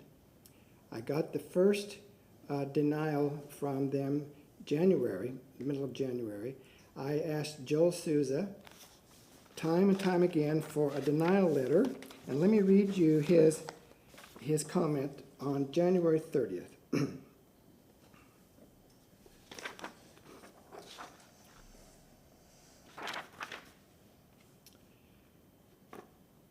Based on the approved building plans, the only building frontage is along Manhattan Avenue. This is Mr. Cotton's opinion. I printed up the previous building wall sign permitted plans, but it could not be determined how those existing plans were able to be placed on the structure not meeting the sign code. Again, his interpretation that it doesn't meet the current sign code. No variances or other such processes could be located that allowed that previous building sign. That being stated, I will be drafting a denial letter shortly for Mr. Cotton's signature based on this information, which you may appeal to our city council.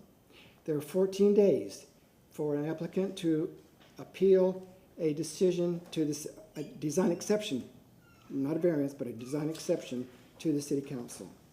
So that promise was on January the 30th. And I wrote again on January 30th, January 31st. I also requested the letter. Nothing came. March 23rd, let me read this.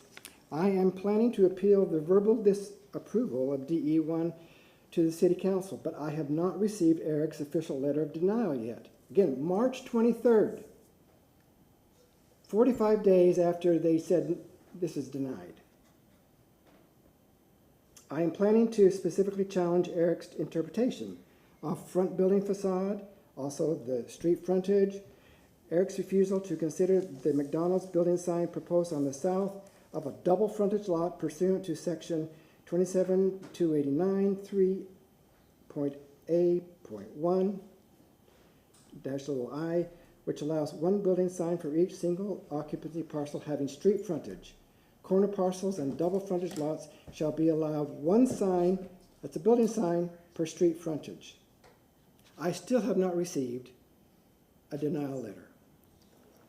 So that's why I'm here to seek your determination. So I'm basically appealing Mr. Cotton's denial and his refusal to consider the process, the legal process that's outlined in your ordinance, in order to review and consider design exceptions. So let me get back then to what is happening here in this location. Yeah, I will note that our decision is only based on the hardship criteria that is presented at the public hearing. Yes, but Based on your- you also can consider appeals from the zoning administrator. Is that not correct? Well, appeals, I'm not sure what application, and there's no decision. Sorry, Susan Johnson, Leslie, I'm not sure, you said there wasn't a decision letter, so I don't know what the basis of the decision is or what the decision actually. It was a verbal denial.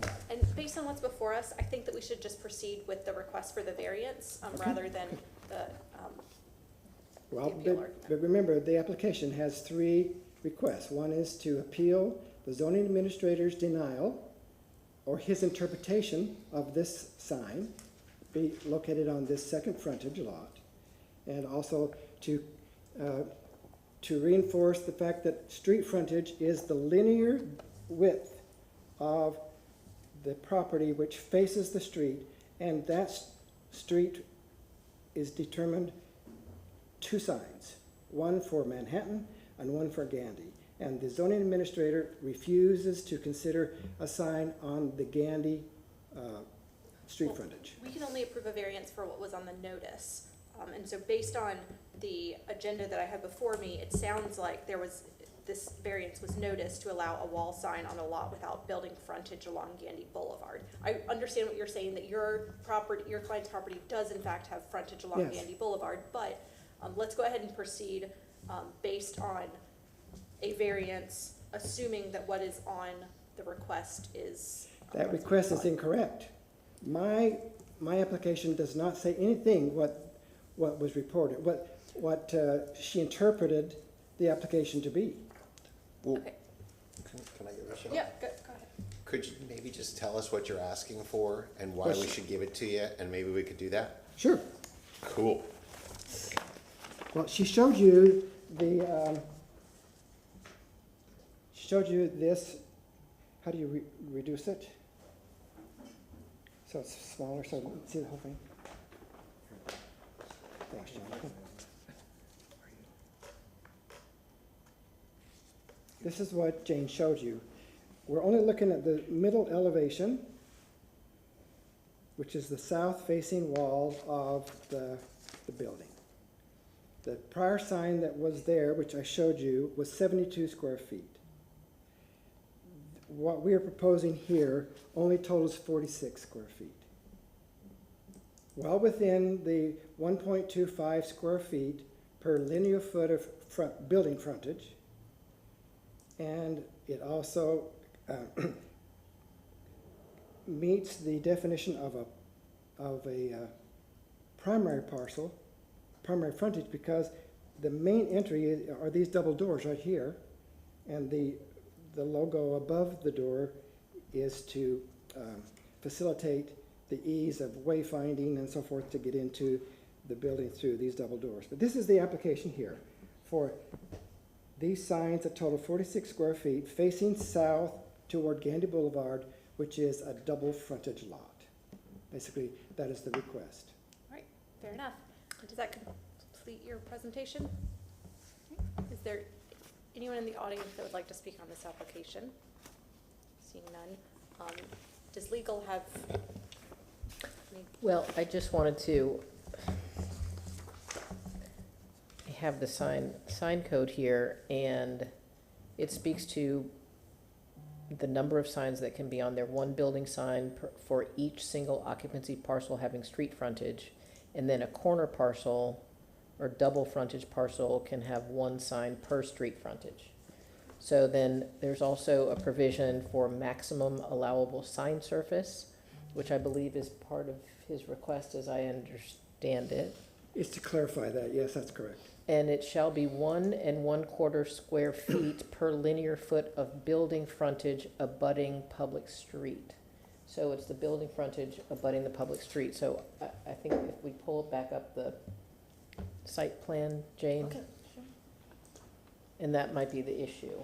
Yeah, it's not the area of the property that abuts the street, it's the The width of the building building itself, that which abuts is the narrow public street, on the correct. side And that so faces Manhattan. I think if you look at, I don't have it on the, on my screen, Jane's site plan. It's not on my screen, I don't know if it's on yours. Oh, there you go. So for clarity, are we being asked to, I need to just understand what the variance request is. Are we being asked to apply a greater amount of signage, size-wise, or is it just another sign because? I don't know. Okay. Sorry, So- I don't know. If I might, I apologize. I believe what it's saying is that if the determination is there's only the short side on Manhattan as the street frontage, we would have to allow more square footage on the south side as well in order for what the applicant feels is his right, because it's a street frontage on the Gandy as well, although per this application, it's sort of saying it doesn't have frontage. We're allowing them to treat that. Not the frontage as square application, footage. their interpretation of the application.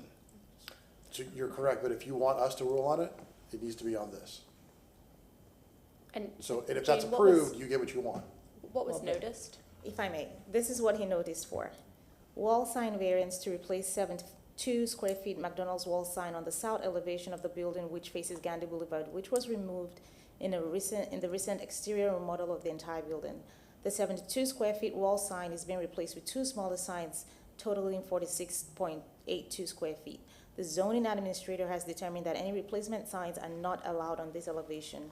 This variance application appeals that decision and seeks clarification on the sign code that allows signs on two elevations for a double frontage lot, which this lot is. The first thing is, How do you fit all that on that little sign? the first thing is that, for the design exception, there was no determination, there was no conclusion to it for approval or denial. As such, there's no letter. And if there were a letter, he would not be appealing it to the VRB, he would be appealing that to City Council. So the VRB cannot sit on an appeal for a design exception. If he wants a determination of the code, then he can apply for a code determination. That is a separate process, again, not through the VRB. So, But it sounds like what you ultimately want is the two signs on the south-facing wall, which it sounds like you did properly notice for, so I think that. His request is twofold.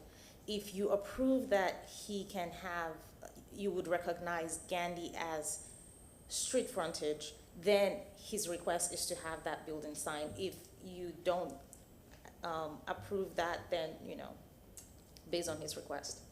Is that within our jurisdiction, though? I mean, I don't think you whether or can. not I agree with it, The definition is the definition in the code, so I don't think you can grant a variance for what street frontage is pursuant to our code.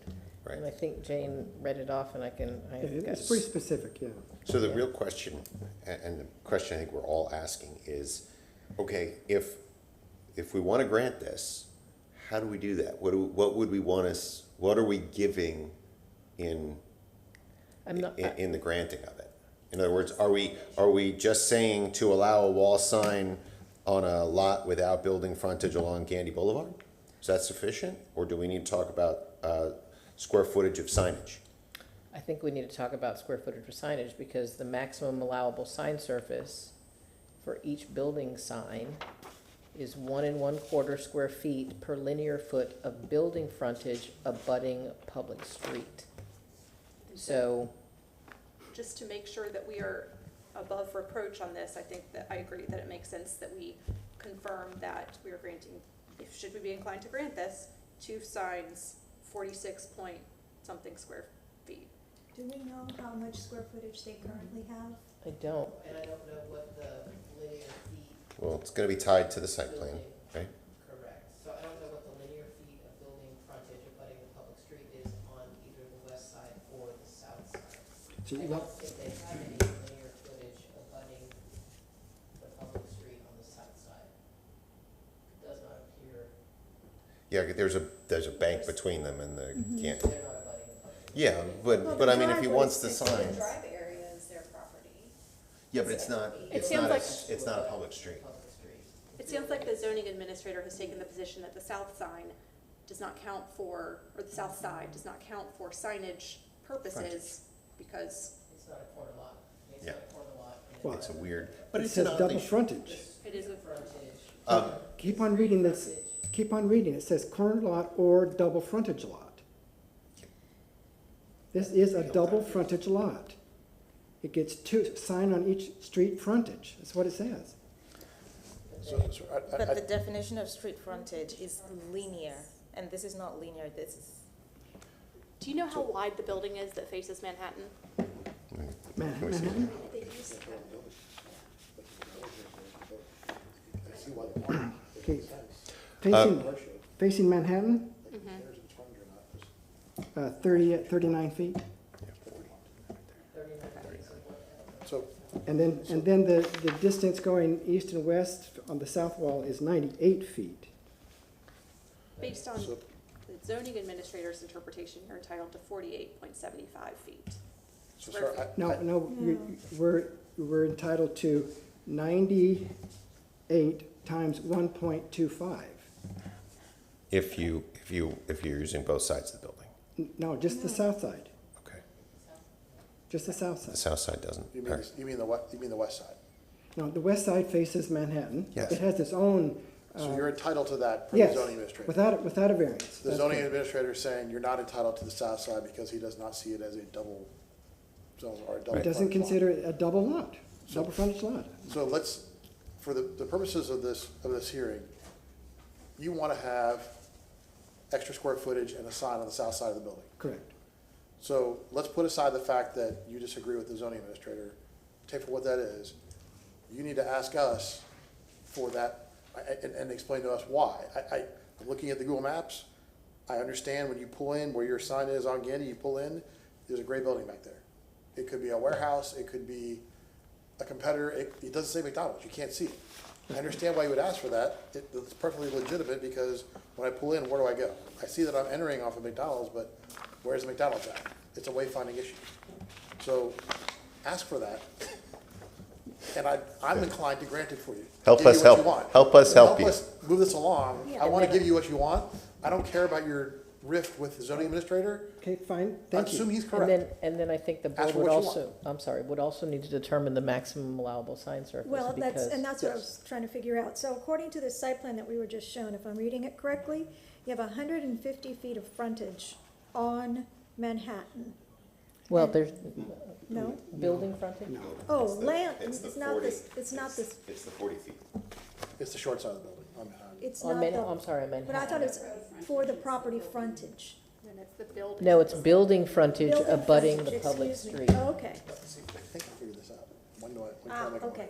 Okay, Do you So- have, I'm sorry, does he have a size sign that he he would like? did mention that it was, can you just remind us, the south side is 96 point, how many feet is? 98 feet. 90, sorry, the south side, the square footage of the signage on the Oh, south side. 46.82.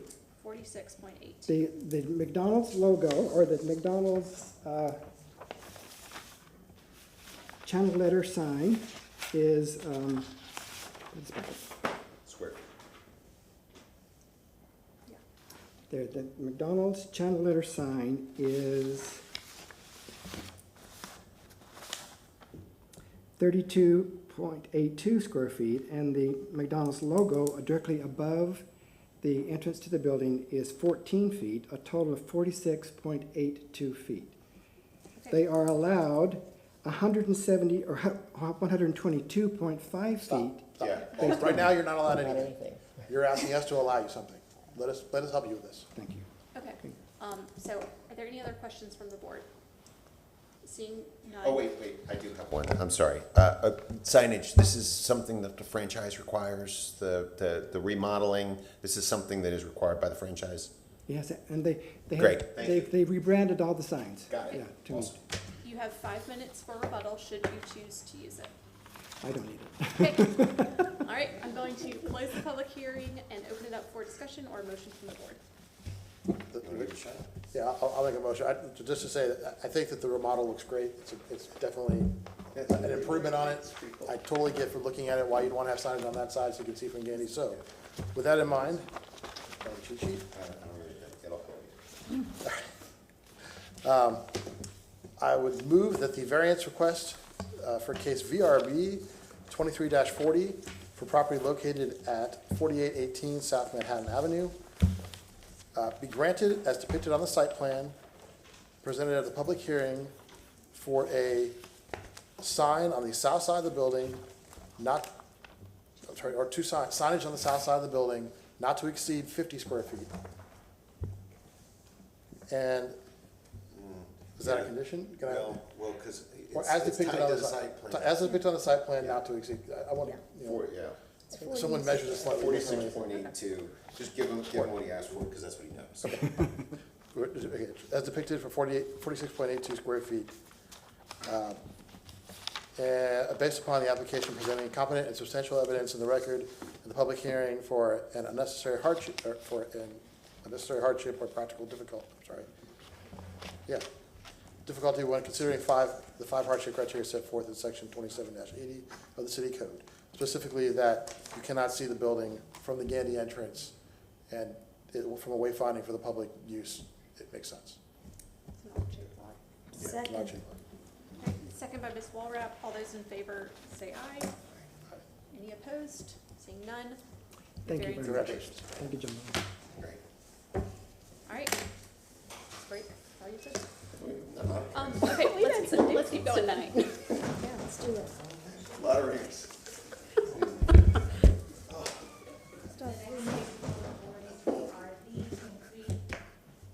I'm sorry.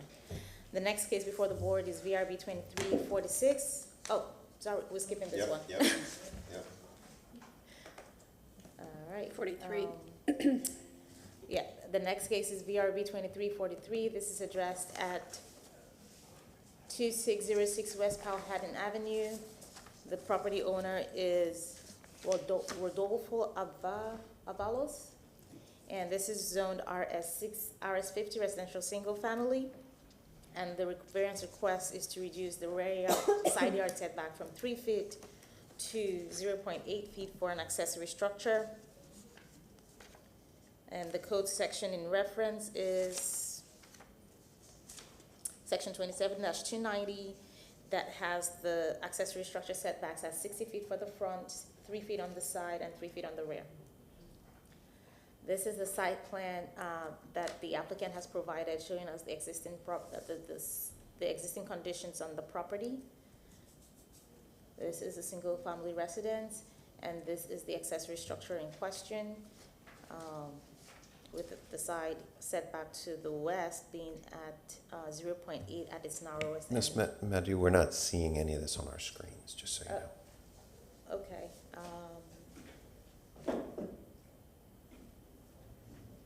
Seeing some real cool pictures of us.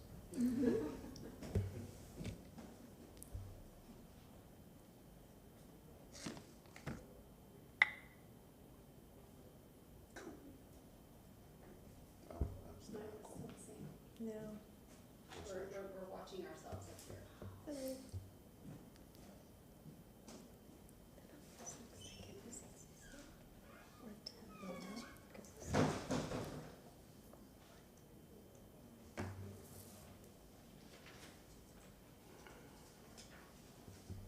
Oh, okay, thank you.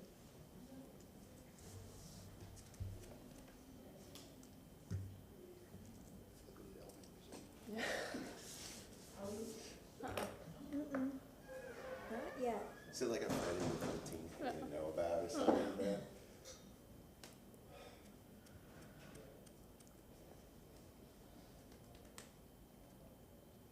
Is she getting extra credit for sitting through this?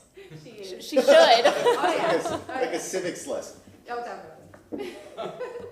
She's like, so piggyback, extra 30. I was like, okay. That's all right. Sure, we're gonna take a 3-minute break. Yes.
Okay, we are.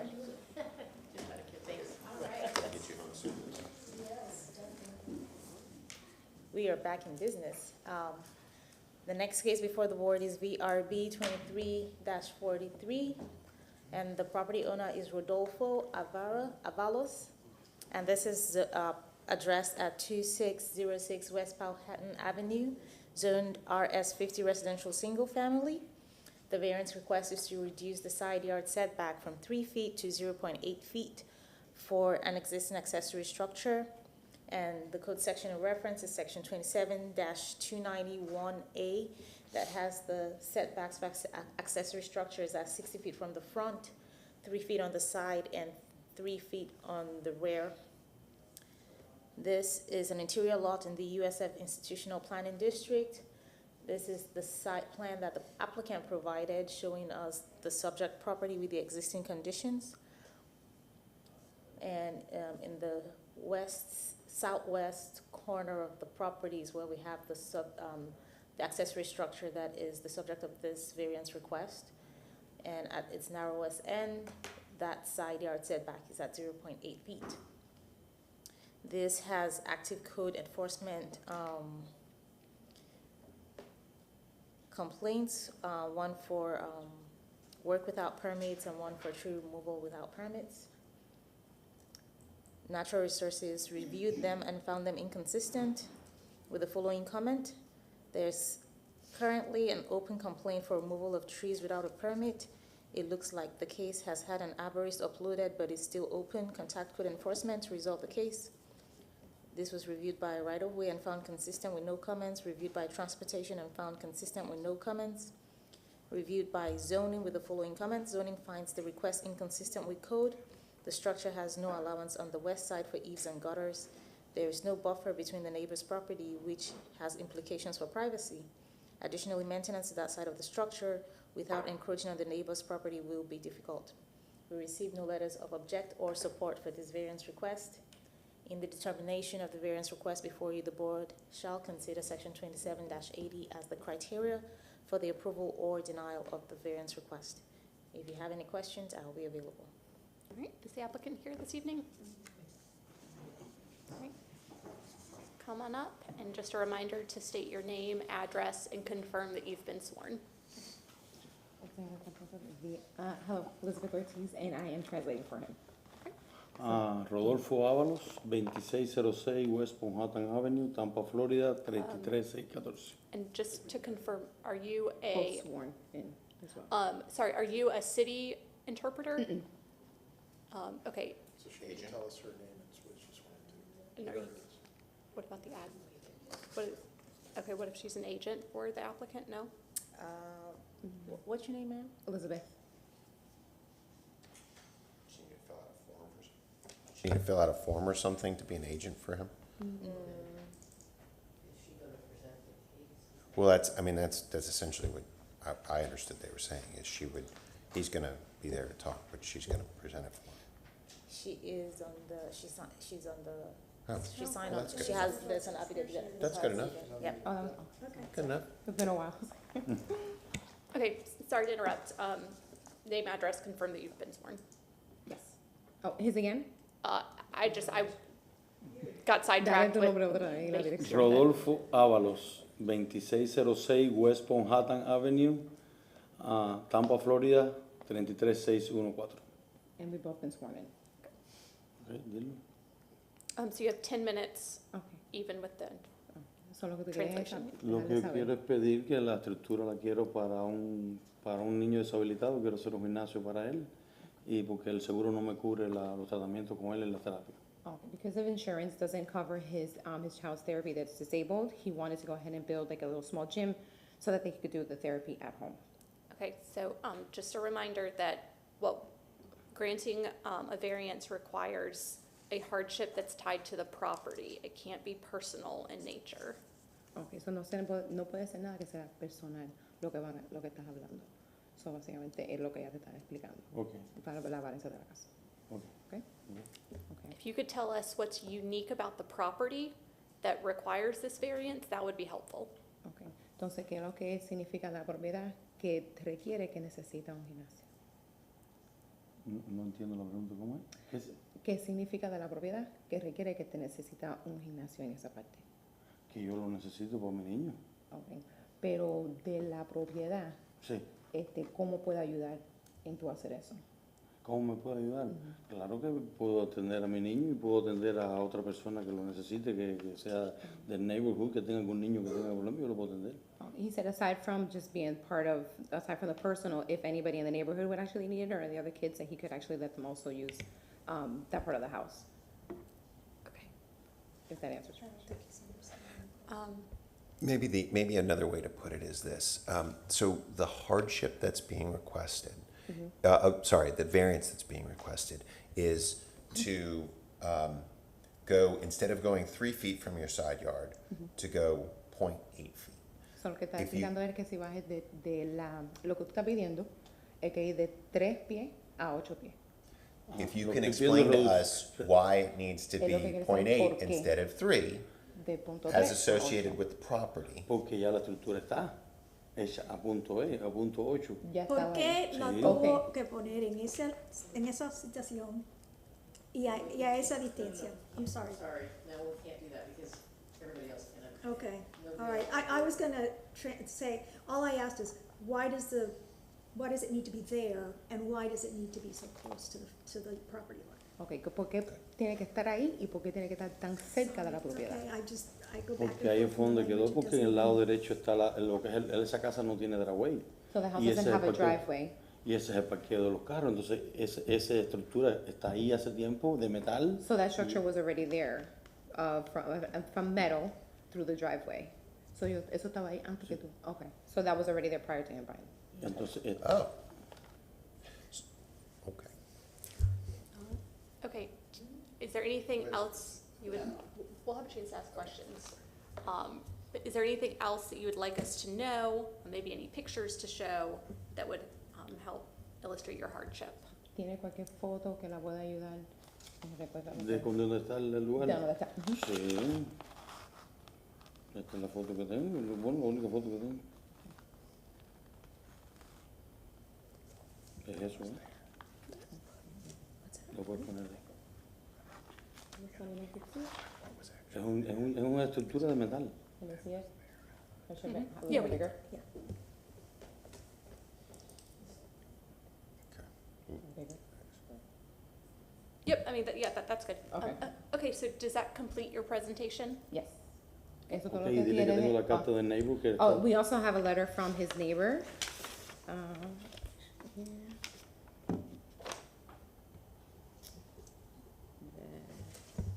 I don't know if you could see it clear, probably a little closer. That she is also okay with the building. Let's see. Ese es el vecino del lado. His neighbor from next door. That's the neighbor Yeah. closest to. Yes. Okay. The photo that you just showed us with the door in it, does that face Powhatan or does it face the back? Esa foto de la que tú le enseñaste, ¿eso la calle de la mano? In front of Manhattan. Okay, thank you. Okay, so that completes your presentation. Is there anyone in the audience that wishes to speak on this application? Seeing none. All right, let's open it up for board questions, because I think that'll help clarify a lot of things. So, the letter from your neighbor, that's your neighbor that's closest to the gym, Esa que está al lado. Del lado. Yes, to the west. en el oeste de ti. Okay, and you mentioned that there was a structure when you purchased the property. The site plan shows 2 buildings, one that was demolished. Yes, ¿Entiendes lo que está diciendo? sí, Okay, porque he's tiene- understanding. Okay. But- Yeah. Mhm. Were, Porque ese atrás es una cosa vieja que se estaba cayendo que iba tumbado, ya no está ahí, no existe. Okay, what was there before that was old, he said they already took it off. They Okay. demolished it. and so the building that you're asking the variance for, was that there when you bought your Entonces, property? el building el building que tú quieres hacer el gimnasio, eso ya estaba ahí. Ya estaba ahí, una estructura de metal. It was a structure of metal that was already there. Okay, there were 2 buildings on the, Yes. okay. Estaba encerrado. So it wasn't enclosed? Estaba encerrado. No, it's open, was open. There's a carport. Yeah. Era como un Son- carport. ajá. And so you have built this new structure and you built it 0.8 feet away from the property line. O sea que lo hiciste .8 pies fuera de la línea de... Bueno, yo no sé de código. He doesn't know about coding. Was Yo it lo a que hice fue que lo previous? vestí por los lados. He just The dressed it up from the storage- sides. The storage, you built this new building. ¿Tú hiciste esto building code? No, no, no, yo lo vestí por fuera. No, he just went ahead and just covered the sides. He didn't actually build it from scratch. Was it built during the ownership of your ownership of the property? Cuando tú tenías la propiedad, ¿eso lo hicieron nuevo o eso ya estaba ahí? No, eso estaba ahí. That was already Lo there. que era abierto. It was just opened. He enclosed The it. one, And then he, Y yo estoy pidiendo la varianza porque si me lo aprueban yo lo quiero legalizar con los permisos, con todo lo que necesito. and what he's asking is for the variance so that if it gets approved, that he could go ahead and move forward with building the inside of the, pretty much the gym. So the slab, you used the same footprint for this building as was there before? Tú It usaste didn't get el any mismo- bigger? No hiciste más nada para hacerlo en grada. No, no, no. No, Miss- to make it any bigger. Ms. Madhu, can you shine some light on this? Do you have the ability to do that, or is this, like, what is the code citation for? That might help us understand what existed and what doesn't. The code citation is for work without permits. Okay. So this, Porque lo forré. this structure is already existing, it's already been done, Right. and, But what existed prior to the work that was performed that is, was I was trying to see if I could pull up, Google, It sounds like Google what View. we're hearing is that it was a carport, he closed it in, and so the carport in the same shape, same footprint already existed. well, from the code enforcement, pictures, I don't think that was the case.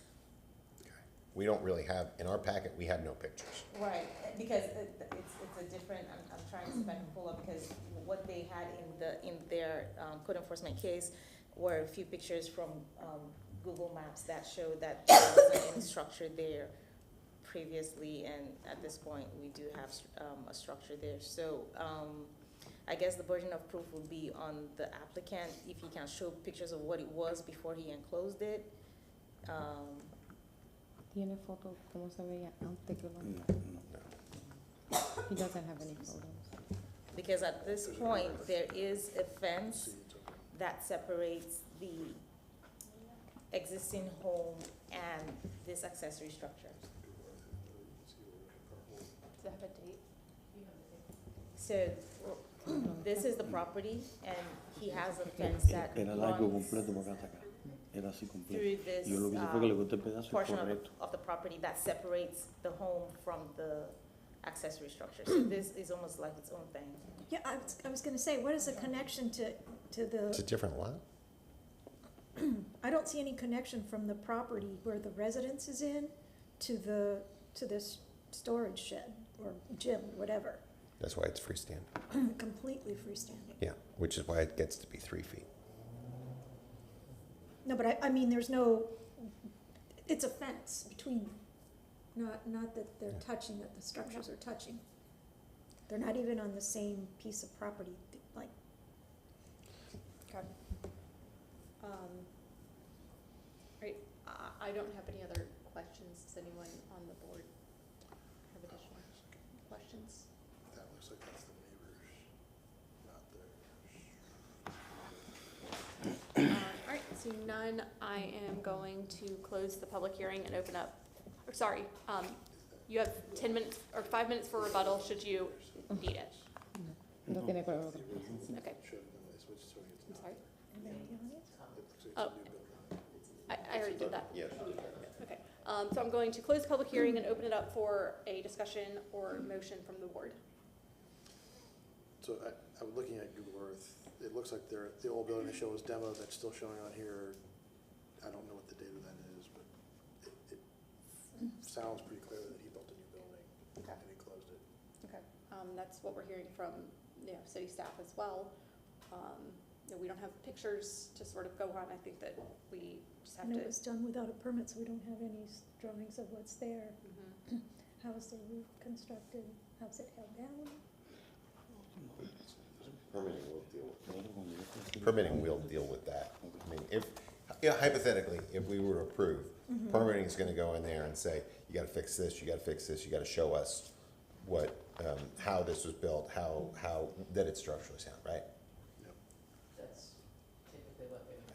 And- Apply and- for an after the fact permit, yes. And our rules actually say that, they have to the extent that permitting requires anything additional, regardless of what we grant permit.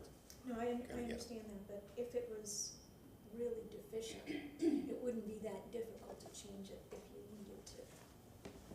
I know we don't. Yeah. So could that be, if you made it an eave and moved the wall back, the eave could hang over there, but I think that would still meet the code, but you have to have the wall 3 feet away from the wall. Well, I don't know that that's possible, given the roof structure. I mean, you know, is the wall load bearing, can it be moved? Have we discovered what the hardship is here? Yeah. I know that this is Yeah. self-imposed. That's as part of our sort of structure or whatever, if it's something that he did. So you, so there was nothing there before, you don't see any structure showing on the? I see the old structure that was there, the one that's showing the exterior, the 1-story. And so I think we have to sort of rely on is both testimony that we heard, which is that it was just added to 4 walls, but we also heard from city staff that, they believe that the structure is brand new, so, you know, Yeah. I think those are, yeah. Well, I know that we've closed the public hearing, but I'd love to hear their answer to that, because that's a huge gap in the presentation. I'm not sure that that changes my view of their hardship, though, whether, you know, whether there was a carport there initially and they added 4 walls to it. I don't know that would sway my decision here. Well, if the structural slab was there and they were trying to reuse it, then, Fair. then that would be the hardship in my eyes. I think we're not, I mean, per the ruling of our board, I don't think we're allowed to approve, they don't require, their hardship doesn't qualify if it's something that they built. They can't build themselves into hardship. That is one of the Well, factors yes, that we can consider. that is true, but we can look at it anew, afresh, as if it were not already built, and we can say, would we permit this structure if they asked for it? Okay. I think the problem we have is that we can't, it's not,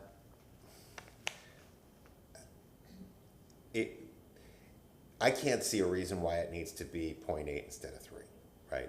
They get to have the structure, they can have the home gym. It just, I don't see a hardship as to why it needs to go all the way up to the fence line. So I'm hearing kind of a negative vibe on the approval on this.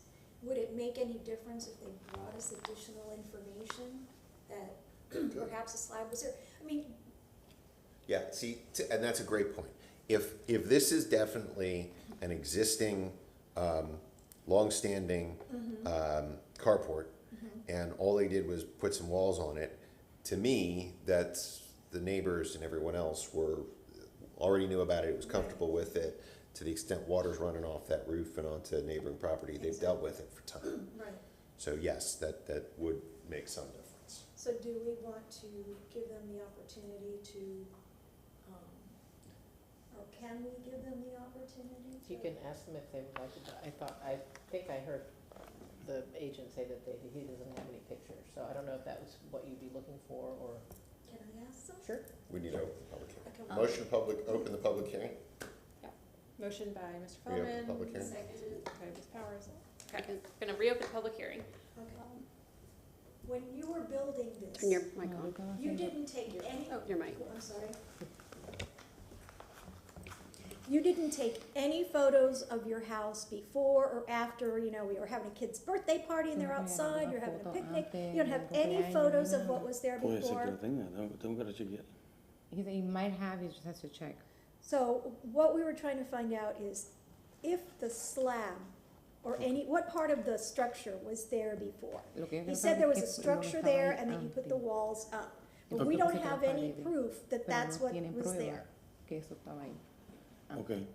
Y eso es lo que quieren saber. Tendría que chequear en el teléfono. Posiblemente lo tengan en el teléfono, pero... He's gonna check to see if he has anything. Okay. I mean, can we, Alternatively, they could bring it back in. yes, porque yo con mi This is a país pretty fue serious, it's not moving your boat from your yard. So, It's in- let's just clarify what we're asking here. To us, it matters if this structure existed as an open carport before you bought the property. If you have something that can show us that, pictures that date back, that show us, hey, this is when I bought the property, this is the open structure, this was existing. You can show that to us. That makes a difference. Ok. Pero yo cambié el teléfono y tengo iPhone ahora y no sé ni andar con este teléfono. He Entonces, switched no over tengo to ni- iPhone and now he doesn't know how to get to any of his So, pictures. when did he buy the property? ¿Cuándo fue que I bought the property for a long time ago, probably in 2013. 2013, yes. 10 years. And yes, I was having yo tenía, estaba el building completo. Entonces, ¿qué pasó? Cuando yo lo vestí, cuando vino Sirio Stampa, que vino por un árbol, no vino por eso. Okay, well, the city of Tampa came for a tree, but not for that. Me vio que lo había forrado. Me He saw dijo, that he had covered it. me dijo, si vas y haces una varianza y después vienes y le puedes someter los planos y He hacer said if todo. you come and you do a variance for this, then you could submit the plans. Okay. Sometiera los planos con lo que yo estaba haciendo, porque ahí yo paré y no hice más nada, se quedó como estaba. Because once the person came, he stopped. He didn't continue to do anything else. Porque yo lo único que hice fue forrarlo por fuera y poner la puerta. All he did was basically to the structure outside and put the door, but nothing inside is not done. So the evidence that's been, that this site plan appears to show it as a new building, La a new evidencia que roof. tú lo que te está enseñando And es que the se Google parece como images si that I fuera can nuevo. find are also showing it not existing a year ago. Que no enseña que estaba Es existiendo ahí desde, antes. es desde aquí hasta aquí completo era. Y yo lo que hice fue que lo forré por fuera. Y entonces lo marqué aquí cuando fui a Sirio Estampa, que eso va tumbado. Y ¿Eso eso lo lo arranqué. arrancaste tú? Sí, eso está arrancado. Oh, so where it says to be demoed is where he crossed that out himself.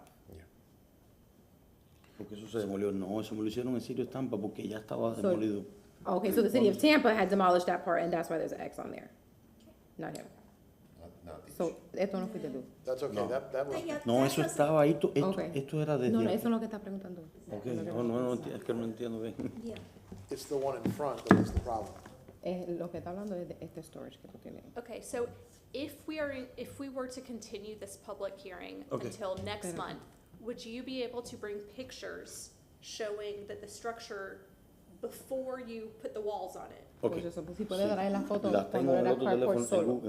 en Google Photos está. Pero como estos iPhone ahora no. Okay, pero tú tienes fotos. De que las tengo, las tengo. Okay. He's gonna look for the pictures. He says he has it. He just has to Okay. look for them. Yeah. Okay, so it sounds like, you're asking for a continuance. Entonces It lo que sounds está like we're preguntando es para que te recommending continúe otro that you caso, ask for a para que continuance. puedas tú traer las fotos. Sí, ok. Yes. Okay, so I'm gonna close the public hearing and ask for someone to make a motion to continue. Vamos a preguntar si está- Do they have space in the, when is the next open slot, Jane?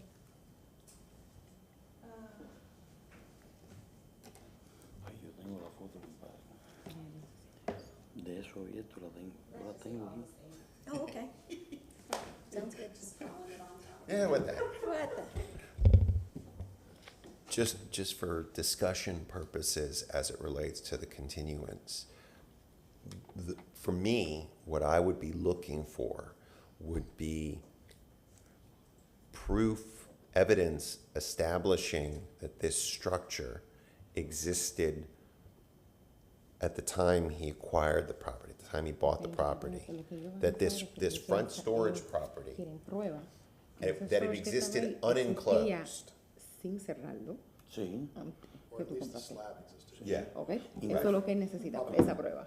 Inclusive, Okay. Sirio Estampa fue porque este de atrás Sí, estaba pero es lo que sellado. quiere hablar de Espérate, este. este de atrás estaba sellado y este abierto. Y cuando Sirio Estampa fue, me dijo que no tenía problema mientras este estaba abierto. Right, pero no lo cerró. Y yo lo cerré y quité este. Porque So, eso pensé- es lo que quiere la foto de lo Oh, abierto. okay. Yo la Oh, so tengo he was cerrada. explaining, but now he got it. Close the public hearing. Okay, all right, so we've closed the public hearing again, open it up for motion to continue, Okay. if that's what we're inclined to do. Somebody want to continue it? I mean, all right, fine. Estoy I mean, I atendiendo, can do compré el teléfono, no that. me salen las de Google. I move to continue VRB 23-43 for property located at 2606 West Powhatan Avenue until the August 8th variance review board hearing at 5:30 p.m. To allow the applicant to provide us additional evidence showing what existed prior to the recent construction activities. Second. All right, all those in favor say aye. Any opposed? Nope. All right, we will see you next month. Thank you.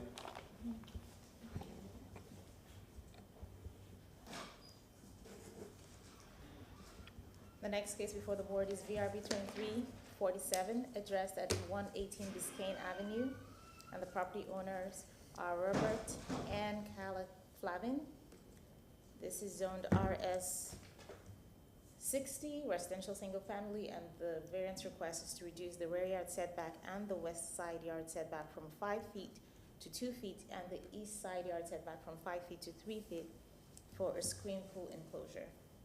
Code section in reference is section 27-290.5 that has the setbacks for screen enclosures as 5 feet on the side and the rear, and for each building height above 15 feet, the required yard shall be increased by 1 foot. This is an interior lot in the Central Tampa Planning District. This is the survey that the applicant has provided, showing us the subject property with the highlight showing where the pool enclosure is proposed to be. This is, they're requesting for 3 feet on the east side, 2 feet on the west side, and 2 feet towards the south end. This was reviewed by Natural Resources and found inconsistent with code with the following comments. With reducing the setback to 2 feet, numerous palms would have to be removed. Provide an accurate tree survey prepared by a surveyor and mapper that indicate the location, scientific name, and the protective, the DBH of any tree on the subject property and within a 20 feet of the perimeter of the subject property as verified by an arborist. The survey must also indicate the crown spread dimensions and corresponding crown area for any non-exempt tree, measuring 32 inches DBH and greater.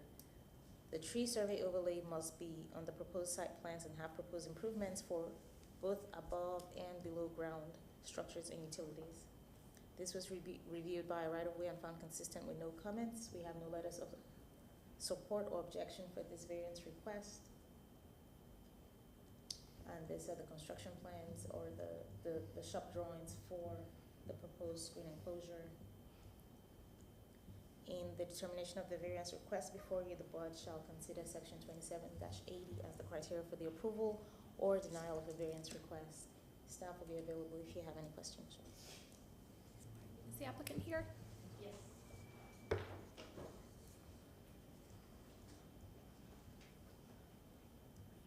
Come on up, state your name, address, and confirm that you've been sworn. Cala Flavin, 118 Biscayne Avenue, and I have been sworn in. Robert Flavin, 118 Biscayne Avenue, and I have also been sworn in. You have 10 minutes. Thank you for giving me the opportunity to speak with you today. We bought our home in 2019. The pool and pool deck had been put in by previous owners prior to us purchasing this beautiful property. The southwest corner of our pool is 5 foot from our property line, thus prohibiting us from putting in a screen enclosure without a variance. Our primary concern is the well-being of our young child, whose safety and overall enjoyment of the outdoors have been compromised by persistent issues caused by raccoon infestation, the presence of dead animals, and mosquito infestation. One of the most significant challenges we face is an ongoing raccoon infestation. Despite our relentless efforts to combat this problem, including hiring animal removal services, setting our own traps, and even resorting to unconventional methods such as using mothballs and displaying a fake alligator head, the raccoons continue to frequent our pool area. Not only do they swim around in the pool, but they also defecate in it, posing a substantial health risk to our family. Per the CDC's website, raccoon feces can sometimes contain the eggs of a roundworm parasite, which I will probably butcher saying this, but it is called Balis ascaris procyonis, which can infect humans, particularly children, and cause severe neurologic illness. The numerous instances of raccoon feces being discovered in our pool have compelled us to spend additional money on pool chemicals, as well as additional pool treatment services provided by our pool maintenance company in an effort to restore our pool to safe swimming conditions. We put together some evidence of our hardships to show you today. To start, we have a video of the raccoons in our pool. Yeah, it's not. The mouse is messed up. Okay. This one. That's the one you want. The longer one. No, just start the slideshow, Okay. please. Oh, that's the wrong one. Shoot. They were just in the distance. Okay, just. That one. There you Just let it go. Bottom right side, the little box with the, there, that. Thank you. There. You gotta play.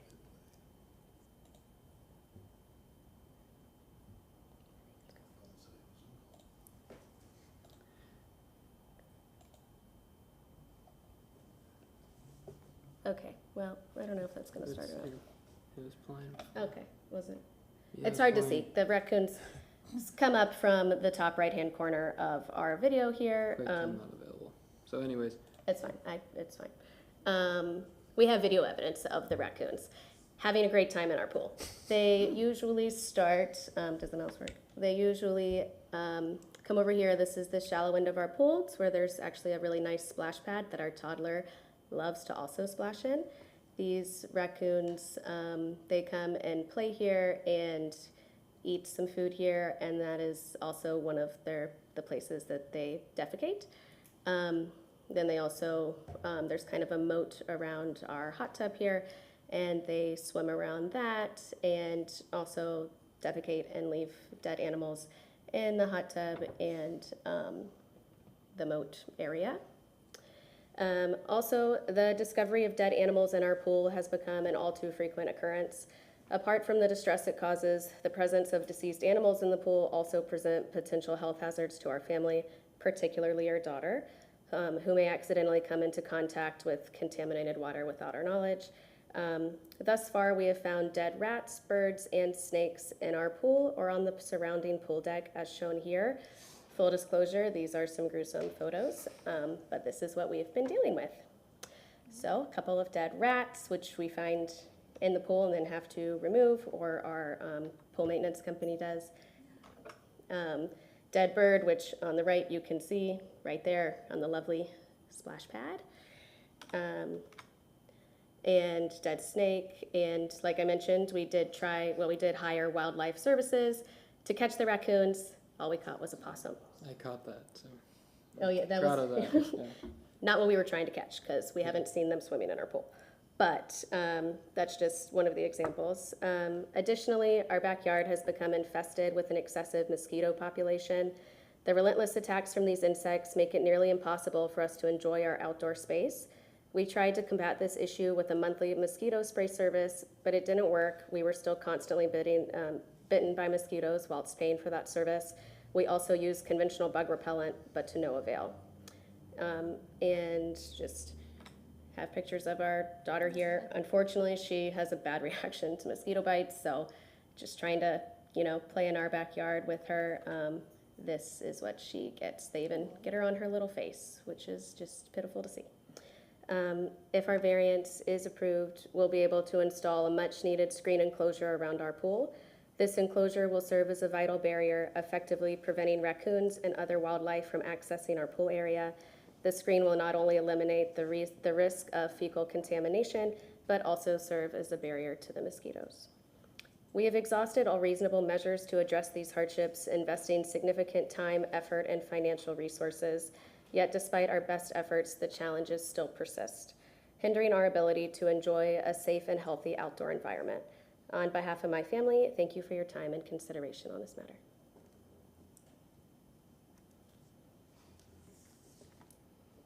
All right, is there does that complete your presentation? Yes. Is there anyone in the audience that would like to speak on this application? Seeing none. Any questions from the board? Yeah, I have one question.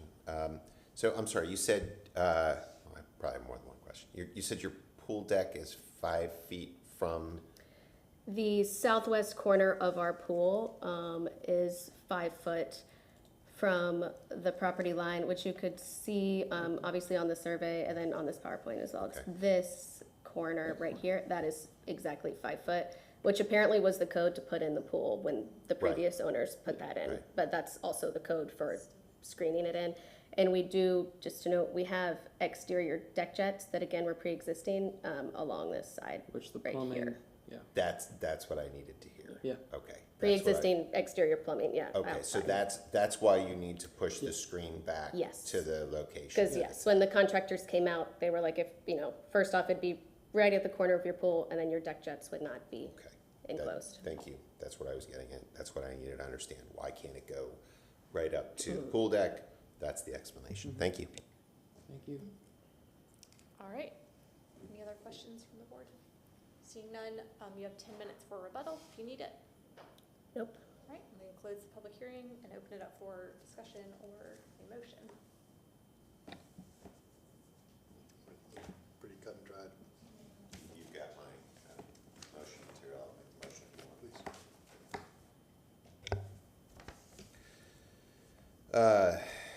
All right. I move that the variance request for case VRB 23-47 for property located at 118 Biscayne Avenue to be granted as depicted on the site plan presented at the public hearing for the reduction of the rear yard setback and west yard setback from 5 feet to 2 feet and the east yard setback from 5 feet to 3 feet to install a screen pool enclosure. Based upon the applicant presenting competent and substantial evidence in the record and at this public hearing of an unnecessary hardship or practical difficulty when considering the 5 hardship criteria set forth in section 27-80 of the city code, specifically that the existing layout of the pool and pool deck which existed prior to the applicant's purchase of the property in 2019, as well as the existing exterior equipment and pool accessories require the reduction of the setback as applied. Got a motion, we have a second? Second. And by Ms. Walrath, all those in favor say aye. Any opposed? Nope. Okay, the variance is approved. Thank you very much. Thank you. Have a great night. Thanks, you too. All right, last case of the evening. Yes. The last case is VRB 2348, addressed at 827 West Amelia Avenue. Property owner is 13921 Leanmar LLC. This is zoned RS60 residential single family, and the variance request is to reduce the west side yard setback from 7 feet to 3.5 feet for renovations and additions to an existing single family residence. Code section in reference is section 27-156C, table 4-2 that has the schedule of area, height, bulk, and placement regulations for the RS60 zoning district as 25 feet in the front, 7 feet on the sides, and 20 feet in the rear. This is a site plan that the applicant has provided showing the subject property. It is an interior lot in the Central Tampa Planning District. This has active code case on it for work that was done without permits.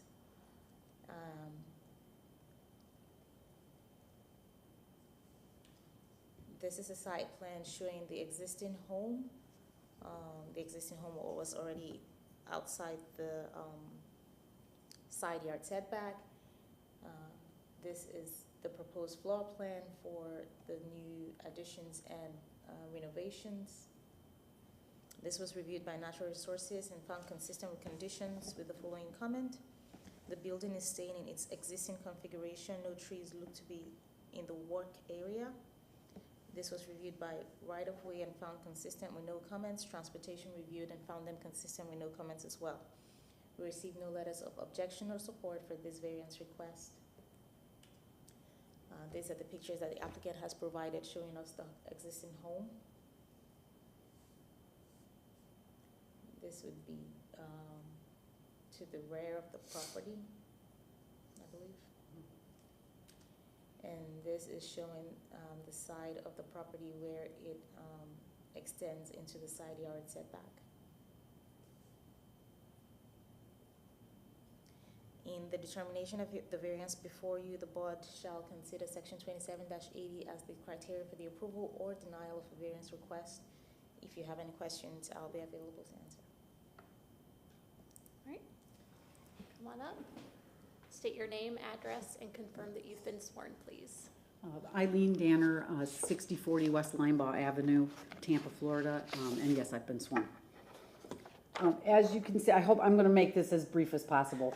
As you can see, this is an existing 100-year-old home that we've purchased for my son and his wife.